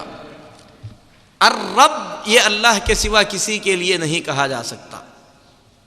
رب العالمین، سارے جہانوں کا رب، یہ بھی اللہ تبارک و تعالیٰ کے لیے خاص ہے۔ امام ابن القیم رحمۃ اللہ علیہ فرماتے ہیں کہ رب کا مطلب خالق، مالک، مدبر اور دنیا کا نظام چلانے والا، اور رب کی تفصیل اس سے پہلے کئی درسوں میں ہم نے تفصیل کے ساتھ بیان کر دیا ہے۔ وہ ذات جس نے پیدا کیا، پھر مالک بنا، دنیا کے نظام کو چلانے والا۔ اسی لیے امام ابن القیم رحمۃ اللہ علیہ اللہ تبارک و تعالیٰ کے اس عظیم نام رب کے بارے میں فرماتے ہیں کہ اللہ تبارک و تعالیٰ کے اس عظیم نام کے اندر اللہ تعالیٰ کی کئی صفتیں داخل ہو جاتی ہیں، کیونکہ رب وہ ہوتا ہے جو قادر بھی ہو، اللہ تبارک و تعالیٰ قادر ہے، خالق بھی ہو، اسی طریقے سے مدبر بھی ہو، باری ہو، مصور ہو، جو زندہ ہو، جو خود سے قائم ہو، سننے والا ہو، دیکھنے والا ہو، بندوں پر خرچ کرنے والا ہو، ضرورت کے مطابق کسی کو نہ دینے والا ہو۔ یہ ساری صفتیں جس کے اندر داخل ہو جاتی ہیں وہی رب ہے۔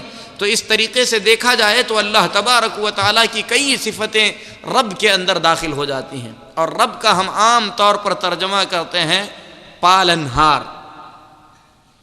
پالنے والا، جو مکمل ترجمہ نہیں ہے، کیونکہ رب کے اندر یہ ساری صفتیں آ جاتی ہیں، جس نے پیدا کیا، پال رہا ہے، وہی مالک بھی ہے، اور وہی نظام بھی چلا رہا ہے۔ اور ہماری زبان میں یعنی اردو زبان میں ایسا لفظ نہیں ہے جس سے رب کے پورے معانی کو بیان کیا جا سکے۔ عربی زبان ایک وسیع زبان ہے، جب رب کہا جاتا ہے تو اس کے اندر جو ہے یہ ساری چیزیں داخل ہو جاتی ہیں۔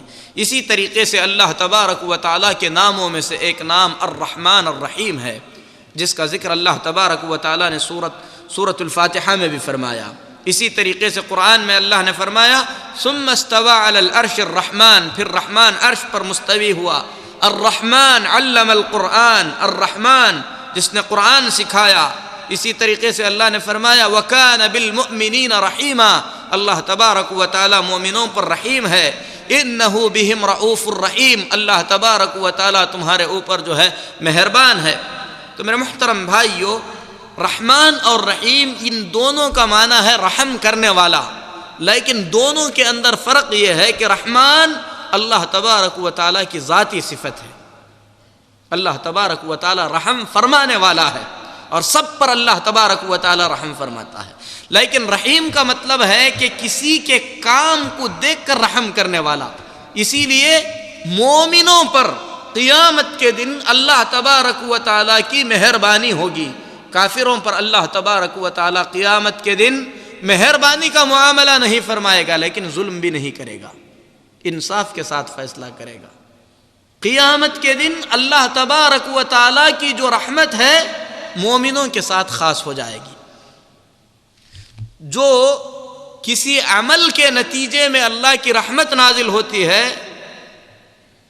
وہ اللہ تبارک و تعالی کی رحیمیت کی صفت سے ہے، اور سب پر جو اللہ تبارک و تعالی کی رحمت نازل ہوتی ہے یہ اللہ تبارک و تعالی کے رحمان ہونے کی صفت سے ہے. دونوں میں یہ فرق ہے. رحمان جو بغیر کسی سبب کے رحم کرنے والا، رحیم جو بندے کے کسی کام پر رحم کرنے والا. اور رحیم یہ مومنوں کے لیے ہے اور رحمان مومنوں اور غیر مومنوں انسانوں اور سب کے لیے اللہ تبارک و تعالیٰ کی یہ رحمت ہے. اور اللہ تبارک و تعالیٰ کی یہ جو رحمت کی صفت ہے یہ بہت ہی زیادہ عظیم صفت ہے. بخاری اور مسلم میں حضرت ابو ہریرہ رضی اللہ تعالیٰ عنہ کی حدیث سے مروی ہے، نبی کریم صلی اللہ علیہ وسلم نے فرمایا اللہ تبارک و تعالیٰ کے لیے رحمت کے 100 حصے ہیں، جن میں سے اللہ تبارک و تعالیٰ نے ایک حصہ نازل فرمایا ہے.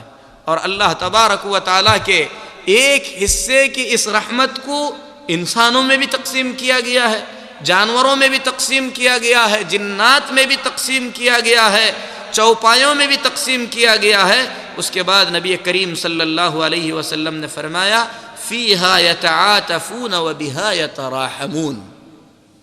100 حصوں میں سے ایک رحمت کا ایک حصہ جو اللہ نے اپنے بندوں میں تقسیم کیا ہے، اسی سے سب ایک دوسرے پر رحم کرتے ہیں. وَبِهَا تَعْتِفُ الْوَحْشُ عَلَى وَلَدِهَا، درندے رحمت کے اس 100ویں حصے سے اپنے بچوں پر رحم کرتے ہیں.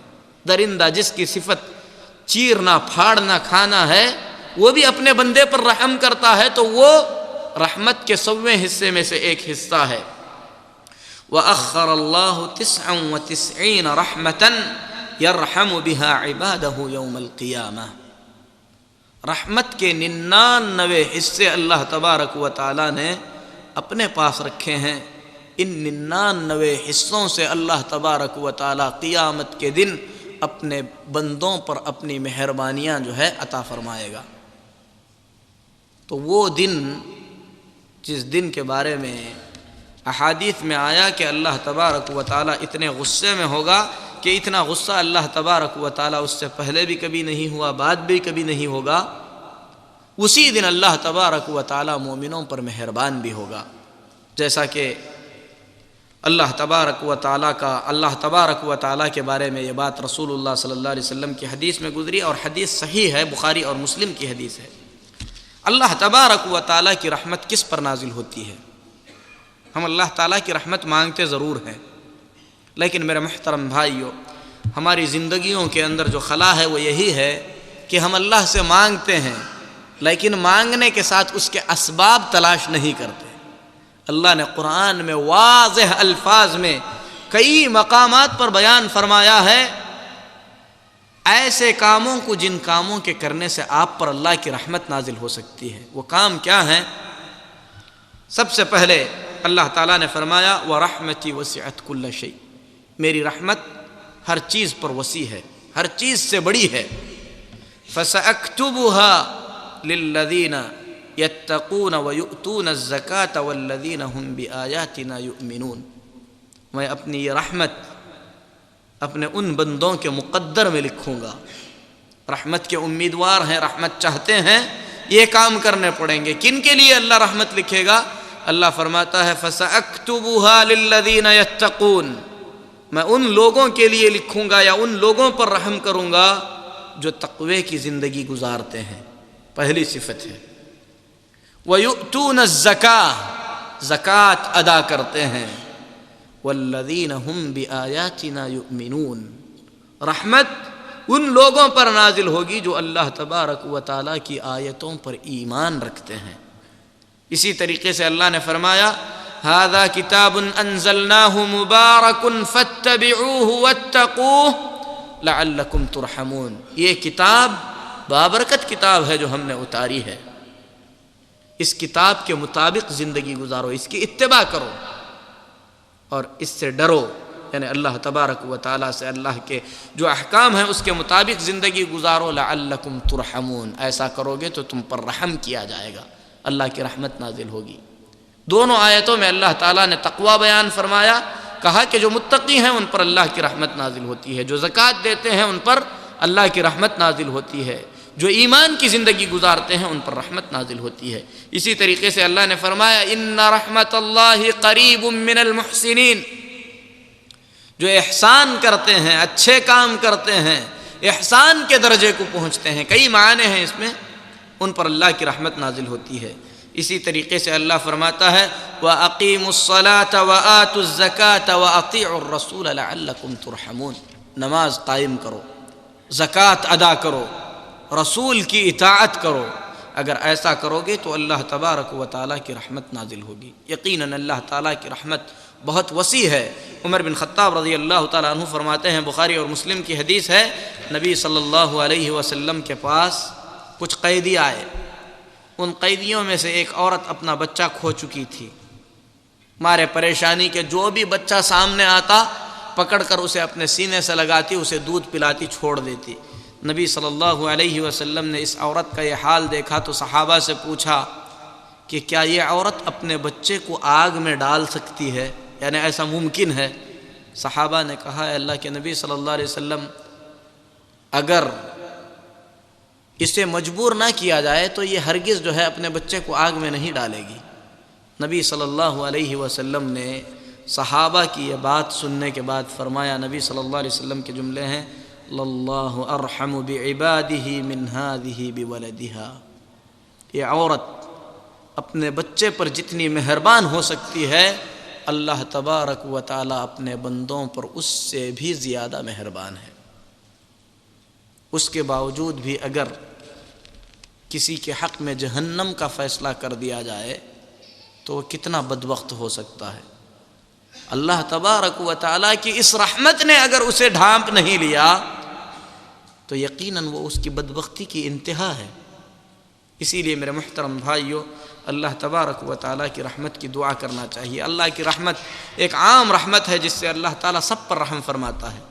دنیا میں اللہ تبارک و تعالیٰ کافر کو بھی دے رہا ہے، کھانا بھی دے رہا ہے، پانی بھی دے رہا ہے، عیش و آرام بھی اللہ تبارک و تعالیٰ نے دیا ہے، اور یہ چیز اس میں سے کچھ اللہ تعالیٰ اپنے مومن بندوں کو بھی دے دیتا ہے۔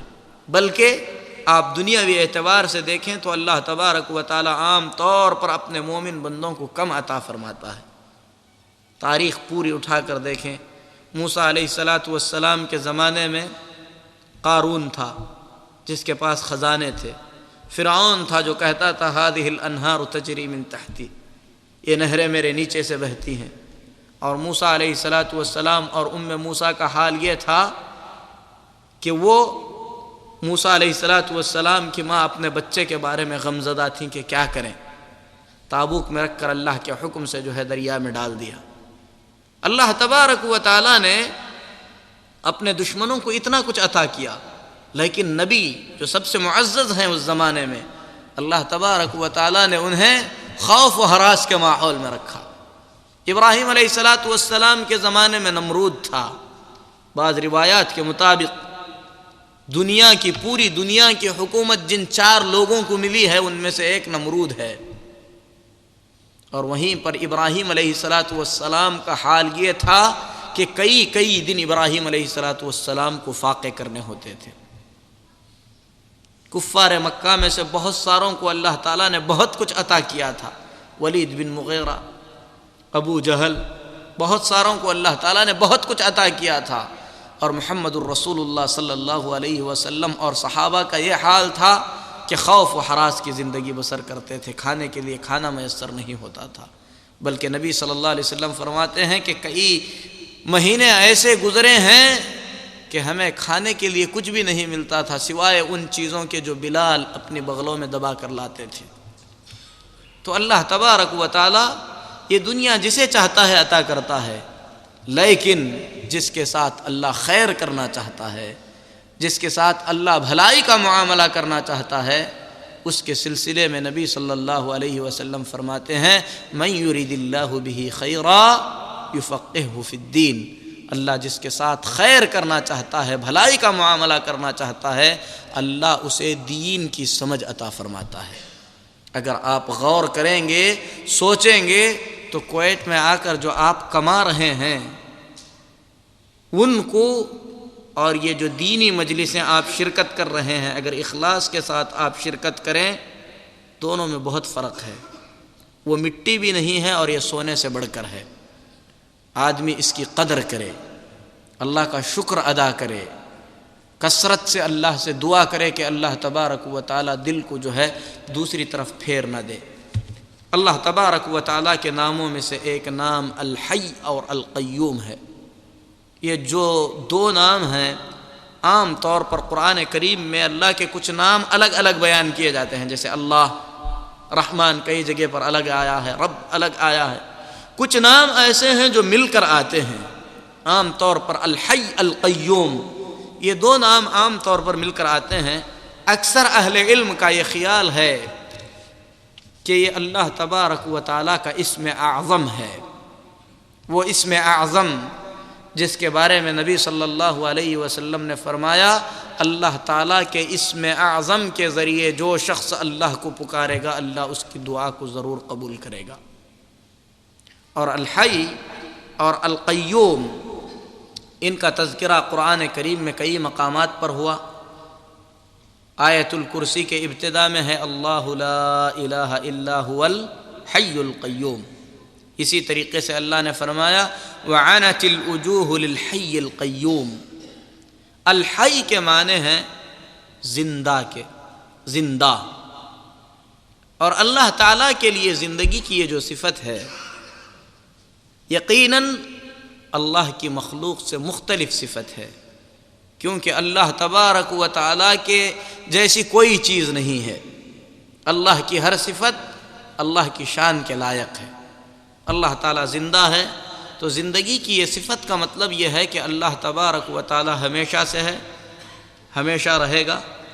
ہم سب کے سب نہیں تھے، ہم کو وجود میں لایا گیا ہے، اللہ نے ہم کو وجود میں لایا ہے، لیکن اللہ تعالیٰ ہمیشہ سے ہے، ہمیشہ رہے گا۔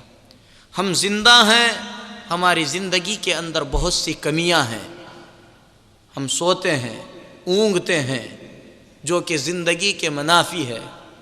ہم مرتے ہیں، لیکن اللہ تبارک و تعالی زندہ ہے، اسے نیند بھی نہیں ہے، اسے اونگ بھی نہیں ہے، اسے موت بھی نہیں ہے۔ اسی لیے اللہ نے فرمایا وَتَوَكَّلْ عَلَى الْحَيِّ الَّذِي لَا يَمُوتُ، تم اس زندے پر بھروسہ کرو جو کبھی مرتا نہیں ہے۔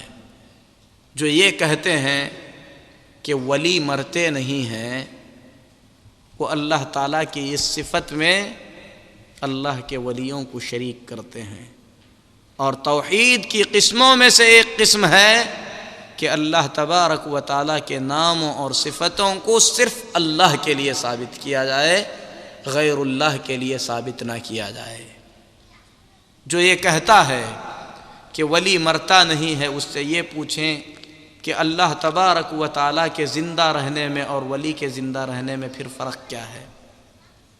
میرے محترم بھائیو، موت سب کے لیے ہے۔ اللہ نے فرمایا کل من علیہا فان، جو کچھ بھی ہے اس پر، یعنی زمین و آسمان میں سب کو فنا ہونا ہے۔ وَيَبْقَى وَجْهُ رَبِّكَ ذُو الْجَلَالِ وَالْإِكْرَامِ، باقی رہنا ہے تو اکیلے اللہ کے لیے باقی رہنا ہے جو جلال اور اکرام والا ہے۔ اللہ کے سوا جو بھی ہے مرنا ہے۔ اللہ تعالیٰ نے اپنے نبی صلی اللہ علیہ وسلم سے فرمایا انک میت و انہم میتون، اے نبی صلی اللہ علیہ وسلم آپ کو بھی موت سے دوچار ہونا ہے اور ان سب کو بھی مرنا ہے۔ جو نہیں مرنے والا ہے وہ بس اکیلا اللہ تبارک و تعالی ہے۔ ہمیشہ کی زندگی اکیلے اللہ تبارک و تعالی کے لیے ہے۔ اسی لیے جب قیامت ہوگی اللہ تبارک و تعالی سور میں پھونکنے کا حکم دے گا، فَصَعِقَ مَن فِي السَّمَاوَاتِ وَمَن فِي الْأَرْضِ إِلَّا مَن شَاءَ اللَّهُ۔ اللہ فرماتا ہے اللہ جسے چاہے گا اسے چھوڑ کر سب کے سب بے ہوش ہو جائیں گے، کسی کو ہوش نہیں رہے گا، سب کو اس موت سے دوچار ہونا پڑے گا۔ اور کون باقی رہے گا، اس سلسلے میں کچھ احادیث آئی ہیں، جیسا کہ نبی کریم صلی اللہ علیہ وسلم نے فرمایا کہ سب سے پہلی قبر میری کھولی جائے گی، میں دیکھوں گا کہ موسیٰ علیہ السلام عرش کے قائمے کو پکڑے ہوئے ہیں۔ نبی صلی اللہ علیہ وسلم فرماتے ہیں مجھے معلوم نہیں ہے کہ موسیٰ کو مجھ سے پہلے ہوش آیا ہے یا طور پر موسیٰ جو بے ہوش ہوئے تھے آج اس بے ہوشی کے بدلے میں انہیں بے ہوشی سے بچایا گیا ہے۔ یہ کون کہہ رہے ہیں؟ نبی صلی اللہ علیہ وسلم فرماتے ہیں کہ مجھے معلوم نہیں ہے، اور یہ کہنے والے کہ نبی صلی اللہ علیہ وسلم عالم الغیب ہیں، اس حدیث کا انکار کرتے ہیں اور قرآن کریم کی اور بہت ساری آیات کا انکار کرتے ہیں۔ تو میرے محترم بھائیو، اللہ تبارک و تعالیٰ کے لیے ہمیشہ کی زندگی ہے، موت سب کے لیے ہے۔ جہاں تک برزخ کی زندگی ہے وہ ایک الگ طریقے کی زندگی ہے، اس زندگی کو دنیا کی زندگی کی طرح نہ سمجھا جائے، بلکہ اس زندگی کی کیا صفت ہے ہم جانتے بھی نہیں ہیں۔ اللہ تبارک و تعالیٰ نے ان لوگوں کے بارے میں فرمایا جو اللہ کے راستے میں مارے جاتے ہیں، مردہ مت کہو وہ زندہ ہیں۔ آگے اللہ نے فرمایا وَلَٰكِن لَا تَشْعُرُونَ، ان کی زندگی کیسی ہے یہ تم سمجھ نہیں سکتے، دنیا کے زندگی کی جیسی زندگی نہیں ہے۔ اسی لیے نبی کریم صلی اللہ علیہ وسلم دعا فرمایا کرتے تھے، جیسا کہ بخاری اور مسلم میں حضرت عبداللہ بن عباس رضی اللہ تعالیٰ عنہ فرماتے ہیں نبی صلی اللہ علیہ وسلم کی دعاؤں میں سے ایک دعا یہ تھی اللہم لک اسلمت وبک آمنت وعلیک توکلت، اے اللہ میں نے تیرے لیے اسلام قبول کیا ہے، تجھ پر ایمان لاتا ہوں، تجھ پر بھروسہ کرتا ہوں، وَإِلَيْكَ أَنَبْتُ وَبِكَ خَاصَمْتُ، تیری ہی طرف پلٹتا ہوں، تیرے ہی لیے کسی سے اگر جو ہے لڑنا ہو تو لڑتا ہوں۔ اللہم انی اعوذ بعزتک لا الہ الا انت ان تضلنی، اے اللہ میں تیری پناہ میں آنا چاہتا ہوں، تیرے عزت کے واسطے سے تو مجھے پناہ دے دے، تیرے سوا کوئی عبادت کے لائق نہیں ہے۔ یہاں نبی صلی اللہ علیہ وسلم نے اللہ تعالیٰ کی عزت کا بھی وسیلہ دیا، اسی طریقے سے توحید کا بھی آپ نے وسیلہ دیا جو اعمال صالحہ میں سے ہے، ان تضلنی، اے اللہ تو مجھے گمراہی سے بچا لے۔ یہ نبی صلی اللہ علیہ وسلم دعا کرتے تھے، اور ہم آج مسلمان ہو گئے ہیں تو سمجھتے ہیں کہ جنت ہمارے لیے پکی ہے، عمل کی ضرورت نہیں ہے، شرک کا خوف نہیں ہے۔ نبی صلی اللہ علیہ وسلم کی دعا کو دیکھیے، فرماتے ہیں کہ اے اللہ گمراہی سے تو مجھے اپنی حفاظت میں لے لے، انت الحی الذی لا يموت، تو وہ زندہ ہے جو مرتا نہیں ہے، والجن والانس یموتون، سارے جنات اور سارے انسان مر جاتے ہیں۔ تو میرے محترم بھائیو، نبی صلی اللہ علیہ وسلم نے اس عظیم دعا میں سب کے لیے موت کو ثابت کیا سوائے اللہ تبارک و تعالیٰ کے۔ اللہ کے ناموں میں سے الحی کے بعد القیوم ہے، اور القیوم کا مطلب ہے القائم بنفسہ الغنی عن خلقہ، وہ ذات جو بذات خود بغیر کسی محتاجگی کے خود قائم ہے، زندہ ہے۔ ہم زندہ ہیں لیکن ہمیں زندہ رہنے کے لیے غذا کی ضرورت ہے، ہماری زندگی کے لیے ہم غذا کے محتاج ہیں، ہم زندہ ہیں زندگی کے لیے ہوا کے محتاج ہیں، زندگی کے لیے پانی کے محتاج ہیں، لیکن اللہ تبارک و تعالی ہے ہمیشہ سے، کسی بھی چیز کا محتاج نہیں ہے۔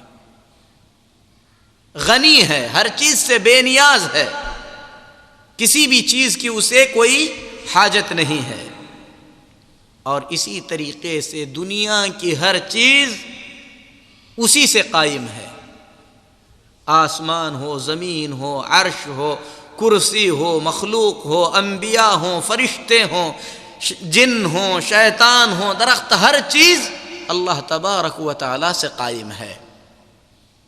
اللہ تبارک و تعالی عرش پر مستوی ہے، لیکن اللہ تعالی عرش کا محتاج نہیں ہے، عرش اللہ کا محتاج ہے، کرسی اللہ کی محتاج ہے، آسمان اللہ کا محتاج ہے، زمین اللہ کی محتاج ہے۔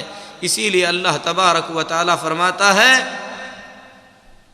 قرآن کریم کے اندر، ان اللہ یمسک السماوات والارض ان تزولا، اللہ تبارک و تعالی آسمان اور زمین کو گرنے سے پکڑے ہوئے ہے، وَلَئِنْ زَالَتَا إِنْ أَمْسَكَهُمَا مِنْ أَحَدٍ مِّن بَعْدِهِ، اگر یہ گرنا چاہیں، اللہ تبارک و تعالی انہیں سہارا نہ دے تو کوئی انہیں سہارا نہیں دے سکتا۔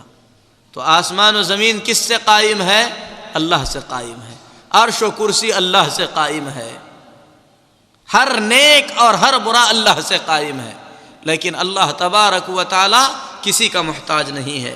اسی لیے رب العالمین نے فرمایا انکم لم تبلغوا ضری فتضرونی، اے بندو تم مجھے نقصان پہنچانا چاہو تو نہیں پہنچا سکتے، تم مجھے فائدہ پہنچانا چاہو تو فائدہ نہیں پہنچا سکتے۔ مسلم شریف کی طویل حدیث ہے جسے حضرت ابو ذر غفاری رضی اللہ تعالی عنہ نے روایت کیا ہے۔ اسی لیے میرے محترم بھائیو، اللہ تبارک و تعالیٰ کے ان ناموں کے بارے میں الحی اور القیوم کے بارے میں کہا گیا ہے کہ یہ اللہ تبارک و تعالیٰ کے تمام ناموں اور تمام صفتوں کو شامل ہے، کیونکہ اللہ زندہ ہے، قدرت والا بھی ہے، علم والا بھی ہے، سننے والا بھی ہے، دیکھنے والا بھی ہے، دنیا کی ہر چیز اسی سے قائم ہے، مطلب یہ ہے کہ اسی نے پیدا کیا ہے، وہ ان کو روزی دے رہا ہے، ان کے نظام کو چلا رہا ہے۔ تو اور الحی القیوم یہ جو دو نام ہیں، جیسا کہ امام ابن القیم رحمۃ اللہ علیہ نے فرمایا، اللہ تبارک و تعالیٰ کے تمام ناموں کا جو ہے مفہوم ان دو ناموں کے اندر تقریباً بیان کیا گیا ہے۔ اسی لیے حضرت انس بن مالک رضی اللہ تعالیٰ عنہ بیان فرماتے ہیں کہ نبی صلی اللہ علیہ وسلم کو جب کوئی اہم معاملہ ہوتا یا آپ زیادہ پریشان ہو جاتے تو اپنی دعا کے اندر کہا کرتے تھے، یا حی یا قیوم برحمتک استغیث، اے حی اور اے قیوم، یعنی اے ہمیشہ زندہ رہنے والے، اے وہ ذات عظیم جو ہمیشہ سے قائم ہے، جس سے ہر چیز قائم ہے، میں تیری رحمت کے وسیلے سے تجھ سے جو ہے مدد طلب کرتا ہوں۔ یہ ترمذی کی حدیث ہے، بعض اہل علم نے اس حدیث کو ضعیف کہا ہے، لیکن حضرت عبداللہ بن مسعود رضی اللہ تعالیٰ عنہ کی اسی معنی میں ایک اور حدیث آئی ہے، یہ دونوں حدیثیں مل کر حسن کے درجے کو پہنچتی ہیں، اسی لیے امام البانی رحمۃ اللہ علیہ نے اس حدیث کو جو ہے حسن قرار دیا ہے۔ میرے محترم بھائیو، یوں تو اللہ تبارک و تعالیٰ کے بہت سارے نام ہیں، انہی ناموں میں سے اللہ تبارک و تعالیٰ کا ایک نام السمیع العلیم ہے، سننے والا اور جاننے والا۔ اللہ تبارک و تعالیٰ کا سننا بندوں کے سننے کے جیسا نہیں ہے، ہم دور سے نہیں سن سکتے، کئی ایک کی آواز کو ایک ساتھ سن نہیں سکتے، اگر ساری دنیا والے مختلف لہجوں میں آہستہ یا زور سے اللہ کو پکارے، اللہ تعالیٰ سب کی سنتا ہے، سب کے دلوں کی بات کو جانتا ہے۔ اللہ تعالیٰ کے اس نام کے اس مفہوم کو جاننے کے بعد ہم پر ضروری ہے کہ اس کے تقاضے کے مطابق عمل کریں۔ کوئی بھی کام کرنے سے پہلے، کوئی بھی بات کرنے سے پہلے اللہ تعالیٰ کے اس نام کو یاد کریں کہ اللہ سن رہا ہے، اللہ جان رہا ہے، اس کا حساب لے گا۔ اسی لیے امام ابن القیم رحمۃ اللہ علیہ نے کہا کہ یہ بنیاد ہے، اسی پر عمارت تعمیر ہوتی ہے۔ اللہ تبارک و تعالیٰ کے ناموں میں سے ایک نام اور بیان کر کے میں جو ہے اپنی بات ختم کرتا ہوں۔ اللہ کے ناموں میں سے ایک نام ہے الہادی، ہدایت دینے والا، رہنمائی کرنے والا۔ اللہ تبارک و تعالیٰ کا یہ جو نام ہے، قرآن کریم میں جو ہے کئی مقامات پر اس نام کا تذکرہ کیا گیا ہے۔ اللہ تبارک و تعالیٰ کی جو یہ ہدایت ہے میرے محترم بھائیو، یہ 4 طریقے کی ہے۔ ایک ہدایت عامہ ہے، سب کو اللہ نے رہنمائی فرمائی۔ جانور کو بھی اللہ نے رہنمائی فرمائی کہ اسے گھاس کھانا ہے، پیاس لگنے پر پانی پینا ہے، تھک جائے تو آرام کرنا ہے، اپنے بچوں کو پالنا ہے۔ اس کے بچوں کو اللہ نے رہنمائی فرمائی کہ اس کے ماں کا دودھ پینا ہے۔ یہ ہدایت، یہ جو رہنمائی اللہ تبارک و تعالیٰ نے فرمائی ہے، یہ اللہ تعالیٰ کی رہنمائیوں میں سے ایک رہنمائی ہے۔ یہ جانوروں کو بھی اللہ نے دیا، انسانوں کو بھی دیا۔ اسی اللہ تعالیٰ کی اسی ہدایت کی وجہ سے بچہ جب اپنی ماں کے پیٹ سے نکلتا ہے تو اپنی ماں کی چھاتیوں سے اپنے منہ کو لگا کر دودھ پیتا ہے۔ اگر اللہ تبارک و تعالیٰ بچے کو اس کی ہدایت نہ دے تو ساری دنیا والے مل کر بھی بچے کو یہ سمجھا نہیں سکتے کہ اسے دودھ کیسے پینا چاہیے۔ یہ اللہ تعالیٰ کی ہدایات میں سے ہے، اور یہ ہدایت عام ہے۔ اللہ نے کافروں کو بھی دیا، جانوروں کو بھی دیا، انسانوں کو بھی عطا فرمایا، جنات کو بھی عطا فرمایا۔ ہدایت کی ایک قسم جو اللہ تبارک و تعالیٰ نے رکھی ہے وہ ہدایت الارشاد ہے۔ ہدایت الارشاد کا مطلب ہے نیکی اور بدی کا راستہ اللہ تبارک و تعالیٰ نے واضح کر کے اپنے تمام بندوں کے سامنے رکھ دیا ہے۔ مومن بھی سن سکتا ہے جنت کا راستہ کیا ہے، کافر بھی سن سکتا ہے کہ جنت کا راستہ کیا ہے۔ جب بیان کیا جائے دونوں سن سکتے ہیں، یہ ہدایت ارشاد ہے۔ نیکی اور بدی کا راستہ واضح کر دیا گیا، علم میں لا دیا گیا۔ کافر بھی اسے سمجھ سکتا ہے، مومن بھی اسے سمجھ سکتا ہے۔ اسے ہدایت ارشاد کہتے ہیں، اور یہی ہدایت ہے جس ہدایت کے بارے میں اللہ تبارک و تعالیٰ نے فرمایا اِنَّكَ لَتَهْدِي إِلَى صِرَاطٍ مُسْتَقِيمٍ۔ اے نبی صلی اللہ علیہ وسلم، آپ لوگوں کو صراط مستقیم کی ہدایت کرتے ہیں۔ مطلب کیا ہے؟ یعنی صراط مستقیم لوگوں کے سامنے واضح کرتے ہیں۔ اللہ کے نبی صلی اللہ علیہ وسلم نے یہ ہدایت سب کو عطا فرمائی۔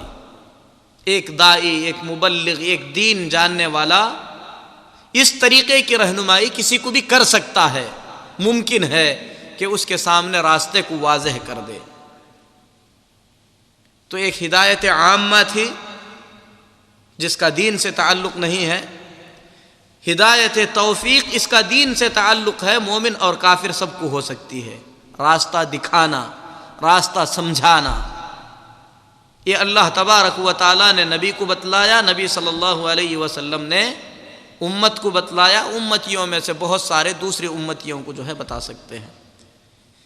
ایک ہدایت توفیق ہے، اور یہ جو ہدایت ہے توفیق کی ہدایت، یہ اللہ کے سوا کوئی کسی کو نہیں دے سکتا۔ اللہ کے سوا کوئی کسی کو نہیں دے سکتا۔ اسی لیے اللہ تبارک و تعالیٰ نے اپنے نبی صلی اللہ علیہ وسلم سے فرمایا لیس علیک ھداھم ولکن اللہ یہدی من یشاء۔ اے نبی صلی اللہ علیہ وسلم، ان کو توفیق دیں یہ آپ کے بس کی بات نہیں ہے۔ اللہ جسے چاہتا ہے اسے توفیق دیتا ہے۔ آپ ان کو سیدھے راستے پر چلائیں یہ آپ کے بس کی بات نہیں ہے۔ اللہ جسے چاہتا ہے اسے سیدھے راستے پر چلنے کی توفیق عطا فرماتا ہے۔ اسی لیے اللہ نے فرمایا یہدی بہ اللہ من اتبع رضوانہ سبل السلام۔ اس قرآن کے ذریعے اللہ تبارک و تعالی اسے راہ ہدایت کی رہنمائی فرماتا ہے، اسے ہدایت کی توفیق دیتا ہے جو اللہ تبارک و تعالی کی رضامندی کی اتباع کرتا ہے، اس کی تڑپ میں رہتا ہے۔ جو اللہ کی رضا چاہتا ہے اللہ اسے اپنے رضا کا راستہ بتاتا ہے، سلامتی کا راستہ۔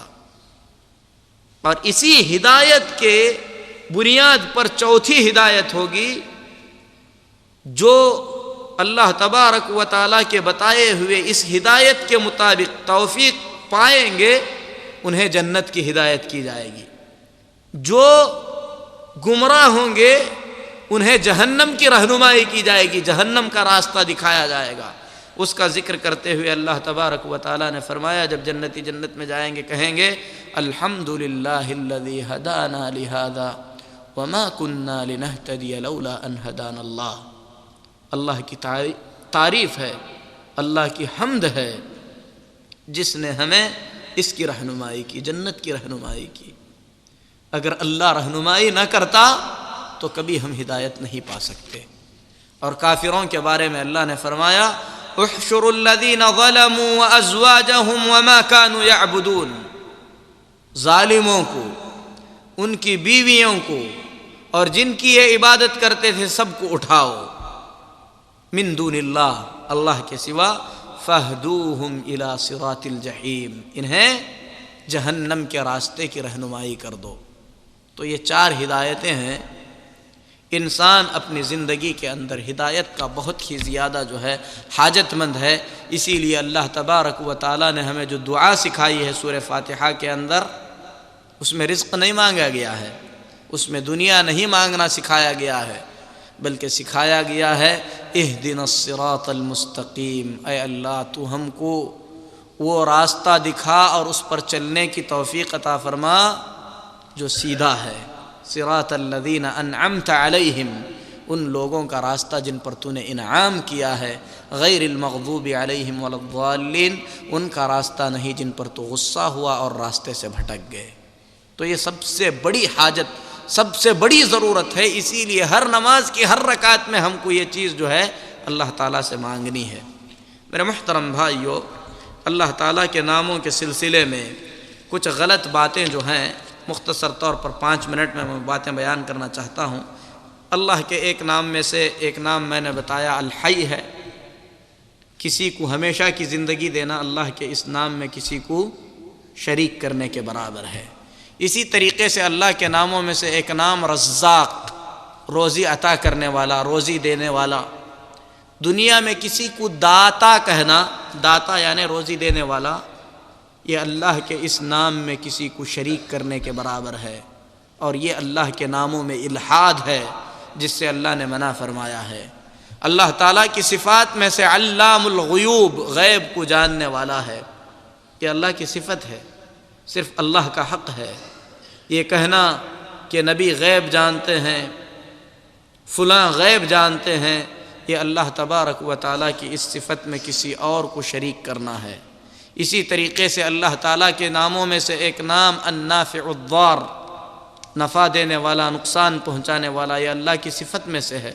کسی کو مشکل کشا کہنا، کسی کو دستگیر کہنا، یہ اللہ تبارک و تعالیٰ کے اس نام میں کسی کو شریک کرنے کے برابر ہے۔ اسی طریقے سے میرے محترم بھائیو، قرآن میں اللہ فرماتا ہے قل من بیدہ ملکوت السماوات والارض، اے نبی صلی اللہ علیہ وسلم ذرا ان سے پوچھئے کہ وہ کون ہے جس کے ہاتھ میں آسمان اور زمین کی ملکیت ہے۔ اس سے بھی زیادہ آگے اللہ تعالیٰ نے فرمایا وَإِن مِّن شَيْءٍ إِلَّا عِندَنَا خَزَائِنُهُ وَمَا نُنَزِّلُهُ إِلَّا بِقَدَرٍ معلوم، ہر چیز کے خزانے کے مالک ہم ہیں، مقررہ مقدار میں خزانوں کو ہم نازل کرتے ہیں۔ اور خزانے کو عربی میں کہتے ہیں گنج، گنج کا مطلب ہوتا ہے خزانہ، گنج بخش کا مطلب ہوتا ہے خزانے بخشنے والا۔ گنج بخش کون ہے؟ اللہ تبارک و تعالی ہے، خزانوں کا مالک اللہ تعالی ہے۔ کسی مزار والے کو گنج بخش کہنا، اللہ تعالیٰ کے ان خزانوں کی ملکیت میں اللہ تعالیٰ کو کسی اور کے لیے ثابت کرنا ہے۔ اخیر میں قرآن کریم کی ایک آیت کریمہ کو ذرا غور سے سنیں، حالت حاضرہ کے مسلمانوں کو اس کے سامنے رکھ کر دیکھیں۔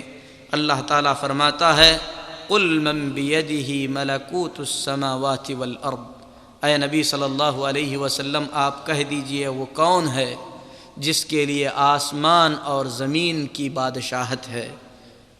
قل لا اقول عندی خزائن اللہ، اے نبی صلی اللہ علیہ وسلم آپ کہہ دیجئے کہ میرے پاس اللہ کے خزانے نہیں ہیں۔ لیکن مسلمان کہتے ہیں کہ ہیں، اللہ کہتا ہے نہیں ہیں، لیکن نبی سے محبت کرنے والے کہتے ہیں کہ ہیں۔ اسی طریقے سے اللہ فرماتا ہے وَلَا أَعْلَمُ الْغَيْبِ، آپ کہہ دیجئے کہ میں غیب نہیں جانتا ہوں۔ مسلمان کہتے ہیں کہ نبی صلی اللہ علیہ وسلم غیب جانتے ہیں۔ وَلَا أَقُولُ لَكُمْ إِنِّي مَلَكٌ، اور میں یہ نہیں کہتا کہ میں فرشتہ ہوں۔ مسلمان کہتے ہیں کہ نبی صلی اللہ علیہ وسلم نور سے پیدا ہوئے ہیں، اور نور سے کون پیدا ہوئے ہیں؟ فرشتے نور سے پیدا ہوئے ہیں۔ قرآن میں اللہ جو جو کہہ رہا ہے مسلمان بالکل اس کے مخالف کہہ رہے ہیں۔ اللہ کہہ رہا ہے آپ کہیے میرے پاس اللہ کے خزانے نہیں ہیں۔ نبی سے محبت کرنے والے کہتے ہیں کہ سب کچھ ہیں۔ اللہ فرماتا ہے آپ کہہ دیجئے کہ میں غیب نہیں جانتا ہوں۔ مسلمان کہتے ہیں کہ جو نبی کو غیب جاننے والا نہیں مانتا وہ نبی کا گستاخ ہے۔ اللہ فرماتا ہے آپ کہہ دیجئے کہ میں فرشتہ نہیں ہوں، لیکن مسلمان کہتے ہیں کہ جو نبی صلی اللہ علیہ وسلم کے بارے میں کہے کہ آپ نور سے پیدا نہیں ہوئے وہ نبی کا گستاخ ہے۔ میرے محترم بھائیو، اللہ تعالیٰ نے فرشتوں کو نور سے پیدا کیا، انسانوں کو اللہ تعالیٰ نے مٹی سے پیدا کیا۔ اگر یہ مانتے ہیں کہ نبی صلی اللہ علیہ وسلم نور سے پیدا ہوئے ہیں یا تو آپ فرشتے ہیں۔ اگر یہ کہا جائے نعوذ باللہ کہ نبی صلی اللہ علیہ وسلم اللہ کے نور سے پیدا ہوئے ہیں، اللہ کا نور کیا ہے؟ اللہ کی صفت ہے۔ اللہ کا نور اللہ کی صفت ہے۔ اللہ تعالیٰ سے کوئی چیز پیدا نہیں ہوئی۔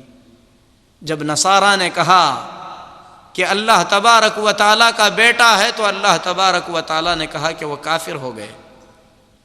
اگر مسلمان یہ کہے کہ اللہ سے کوئی چیز پیدا ہوئی ہے، اللہ کے نور سے کوئی چیز پیدا ہوئی ہے، تو یقیناً یہ چیز اللہ پر بہت بڑا بہتان ہے۔ تو اللہ تبارک و تعالیٰ کے ناموں اور صفتوں کو جاننے سے یقیناً ہم اللہ تبارک و تعالیٰ اور اللہ تبارک و تعالیٰ کے بندوں کے سلسلے میں میرے محترم بھائیوں جو عقیدہ رکھنا چاہیے وہ عقیدہ رکھ سکتے ہیں۔ اخیر میں اللہ تبارک و تعالیٰ کے ناموں کے سلسلے میں جو بڑی بڑی غلطیاں ہیں، مختصر طور پر یہ ہے کہ کچھ لوگوں سے آپ پوچھیں کہ مجھے فلاں بیماری ہے، اللہ کے فلاں نام کا ورد بتاتے ہیں کہ فلاں نام اتنے مرتبہ جو ہے اس کا ورد کرو، یہ جو ہے بدعت ہے۔ اللہ تعالیٰ کے ناموں کے بارے میں بغیر علم کے کچھ کہنا ہے، اور اس میں ایک نقصان یہ بھی ہے کہ نبی صلی اللہ علیہ وسلم نے جو اوراد جو دعائیں سکھائی ہیں ہم لوگوں کو اس سے دور رکھیں گے۔ اس لیے اللہ کے ایک نام کو لے کر اس کا ورد کرنا رحمان رحمان رحمان رحمان، یہ سلف کے طریقے سے ثابت نہیں ہے، نبی صلی اللہ علیہ وسلم سے ثابت نہیں ہے، صحابہ سے ثابت نہیں ہے، ائمہ سے ثابت نہیں ہے۔ نبی صلی اللہ علیہ وسلم نے کبھی اللہ اللہ اللہ اللہ اس طریقے کا ذکر نہیں کیا ہے۔ آپ نے جو اذکار سکھائے ہیں اس کے اندر جو ہے معنی ہے سبحان اللہ، اللہ تعالیٰ ہر چیز سے پاک ہے، الحمدللہ تمام قسم کی تعریفیں اللہ کے لیے ہیں، اللہ اکبر اللہ سب سے بڑا ہے، ذکر اسے کہتے ہیں، یعنی کسی میں اللہ کی بڑائی ہے، کسی میں اللہ کی تعریف ہے، کسی میں اللہ تعالیٰ کی تنزیہ ہے۔ لیکن صرف اللہ کے ایک نام کو لے کر ذکر کرنا اللہ اللہ اللہ اللہ اللہ اللہ، اس طریقے کا ذکر نبی صلی اللہ علیہ وسلم کی تعلیمات کا ذکر نہیں ہے۔ نبی صلی اللہ علیہ وسلم کے ذکر میں سبحان اللہ، الحمدللہ، لا الہ الا اللہ، اللہ اکبر، اس طریقے کے کلمات ہیں۔ تو کوئی بھی خاص نام اللہ کا ایک نام لے کر بار بار اس کو دہرانا اور یہ سمجھنا کہ یہ اللہ کا ذکر ہے، یہ بدعت ہے۔ نبی صلی اللہ علیہ وسلم، آپ کے صحابہ، تابعین، تبع تابعین کے طریقے سے اس کا جو ہے کوئی ثبوت نہیں ملتا۔ اسی طریقے سے یہ عقیدہ رکھنا کہ فلاں نام میں فلاں خاصیت ہے، فلاں بیماری کے لیے فلاں نام کا ذکر اتنی عدد میں کرنا چاہیے، یہ کھلی بدعت ہے۔ اور عام طور پر جو روحانی امراض کا علاج کرتے ہیں بلکہ دعویٰ کرتے ہیں، اگر آپ ان سے پوچھیں کہ مجھے فلاں بیماری ہے تو آپ کو بتائیں گے آپ اس ذکر کو، اس نام کو اتنے مرتبہ پڑھیں۔ تو آپ سمجھ لیں کہ وہ بدعت ہے۔ اسی طریقے سے میرے محترم بھائیوں، اللہ تبارک و تعالیٰ کے ناموں کو تختی میں لکھ کر خوبصورتی کے لیے لٹکانا یہ درست نہیں ہے۔ اللہ تبارک و تعالیٰ کے نام عظیم ہیں، اسے سجانے کے لیے نہیں رکھا گیا ہے۔ گھر کے ڈیکور کے لیے، گھر کو سجانے کے لیے آپ پھولوں کی پینٹنگ لائیں، درختوں کی پینٹنگ لائیں، لا کر آپ سجائیں، لیکن اللہ کے ناموں سے، اللہ کی آیتوں سے گھر کو سجانے کی اجازت نہیں ہے۔ یہ سجانے کے لیے نہیں اتارا گیا، عبرت کے لیے اتارا گیا ہے۔ اسی طریقے سے یہ عقیدہ رکھنا کہ فلاں ناموں کا ورد جو ہے روزانہ کرنا چاہیے، یا اللہ تعالیٰ کے 99 نام یاد کر کے دن میں اس کا ورد کرنا چاہیے، ہر روز کرنا چاہیے، ایسی کوئی چیز نہیں ہے۔ اللہ کے نام یاد کیے جائیں، ان کا معنی مفہوم سمجھا جائے، اللہ تعالیٰ کو ان ناموں کے ذریعے پکارا جائے، اللہ تعالیٰ کے ان ناموں کے تقاضے کے مطابق عمل کیا جائے۔ یہ مفہوم ہے اللہ تبارک و تعالیٰ کے ناموں اور صفتوں کے سلسلے میں اللہ تبارک و تعالیٰ کے بارے میں عقیدہ رکھنا۔ یہ مختصر طور پر ناموں کا ذکر ہوا۔ اللہ تبارک و تعالیٰ کی صفتیں بہت زیادہ ہیں، جس میں سے کچھ ذاتی صفتیں ہیں جس کا ذکر قرآن میں آیا، ہم پر ایمان ضروری ہے۔ مثال کے طور پر اللہ تعالیٰ نے بتلایا کہ اس کا ہاتھ ہے، ایمان لائیں ہاتھ ہے۔ کیسا ہے یہ پوچھنے کی ہمیں اجازت نہیں ہے، کیونکہ اللہ کو نہ ہم نے دیکھا ہے، نہ نبی صلی اللہ علیہ وسلم نے اللہ کے ہاتھ کی کوئی کیفیت بیان کی ہے، نہ اللہ تبارک و تعالیٰ کے جیسی کوئی چیز ہے۔ اسی لیے جتنا آیا ہے اس پر ایمان ضروری ہے۔ ایسے اللہ تعالیٰ کی بہت سی صفتیں آئی ہیں۔ اللہ کا ہاتھ ہے، قیامت کے دن اللہ تبارک و تعالیٰ جہنم کے پشت پر اپنا پیر رکھیں گے۔ اسی طریقے سے اللہ تبارک و تعالیٰ کا جو ہے وجہ ہے، یعنی چہرہ ہے۔ اسی طریقے سے اللہ تعالیٰ کی پنڈلی کھولی جائے گی۔ یہ ساری صفتیں اللہ کے لیے ثابت ہیں، لیکن اللہ کی شان کے لائق ہیں۔ اس کی صفت کے بارے میں غور و فکر کرنا ضلالت ہے، سوچنے کی بھی اجازت نہیں ہے، کیونکہ اللہ تعالیٰ کی ذات ایسی نہیں ہے کہ تصور کرنے سے تصور میں آ جائے۔ اگر کوئی یہ کہتا ہے کہ اللہ تعالیٰ کو میں نے دیکھا ہے تو وہ جھوٹا ہے۔ کچھ لوگ کچھ اوراد یاد کر لیتے ہیں، اندھیرے میں بیٹھتے ہیں، مراقبے ہوتے ہیں، اس کے بعد انہیں ان کے دعوے کے مطابق اللہ نظر آ جاتا ہے، جبکہ ام المؤمنین عائشہ صدیقہ رضی اللہ تعالی عنہا فرماتی ہیں، جو تمہیں یہ کہے کہ محمد الرسول اللہ صلی اللہ علیہ وسلم نے اللہ کو دیکھا ہے، اگر کوئی یہ کہے تو تم اسے جھوٹا کہو۔ انہی باتوں پر میں اپنی بات کو ختم کرتا ہوں۔ اللہ سے دعا کرتا ہوں کہ اللہ تبارک و تعالی ہم تمام کو اس کی ذات کے بارے میں مزید علم عطا فرمائے۔ اللہ تبارک و تعالی ہم تمام کو توفیق دے کہ اس کی ذات عظیم کو سمجھ سکیں۔ قیامت کے دن اللہ تبارک و تعالی اپنی مہربانی سے ہم تمام کو اپنے دیدار سے محروم نہ فرمائے۔ آمین۔ صلی اللہ علی نبینا محمد وعلی آلہ وصحبہ اجمعین۔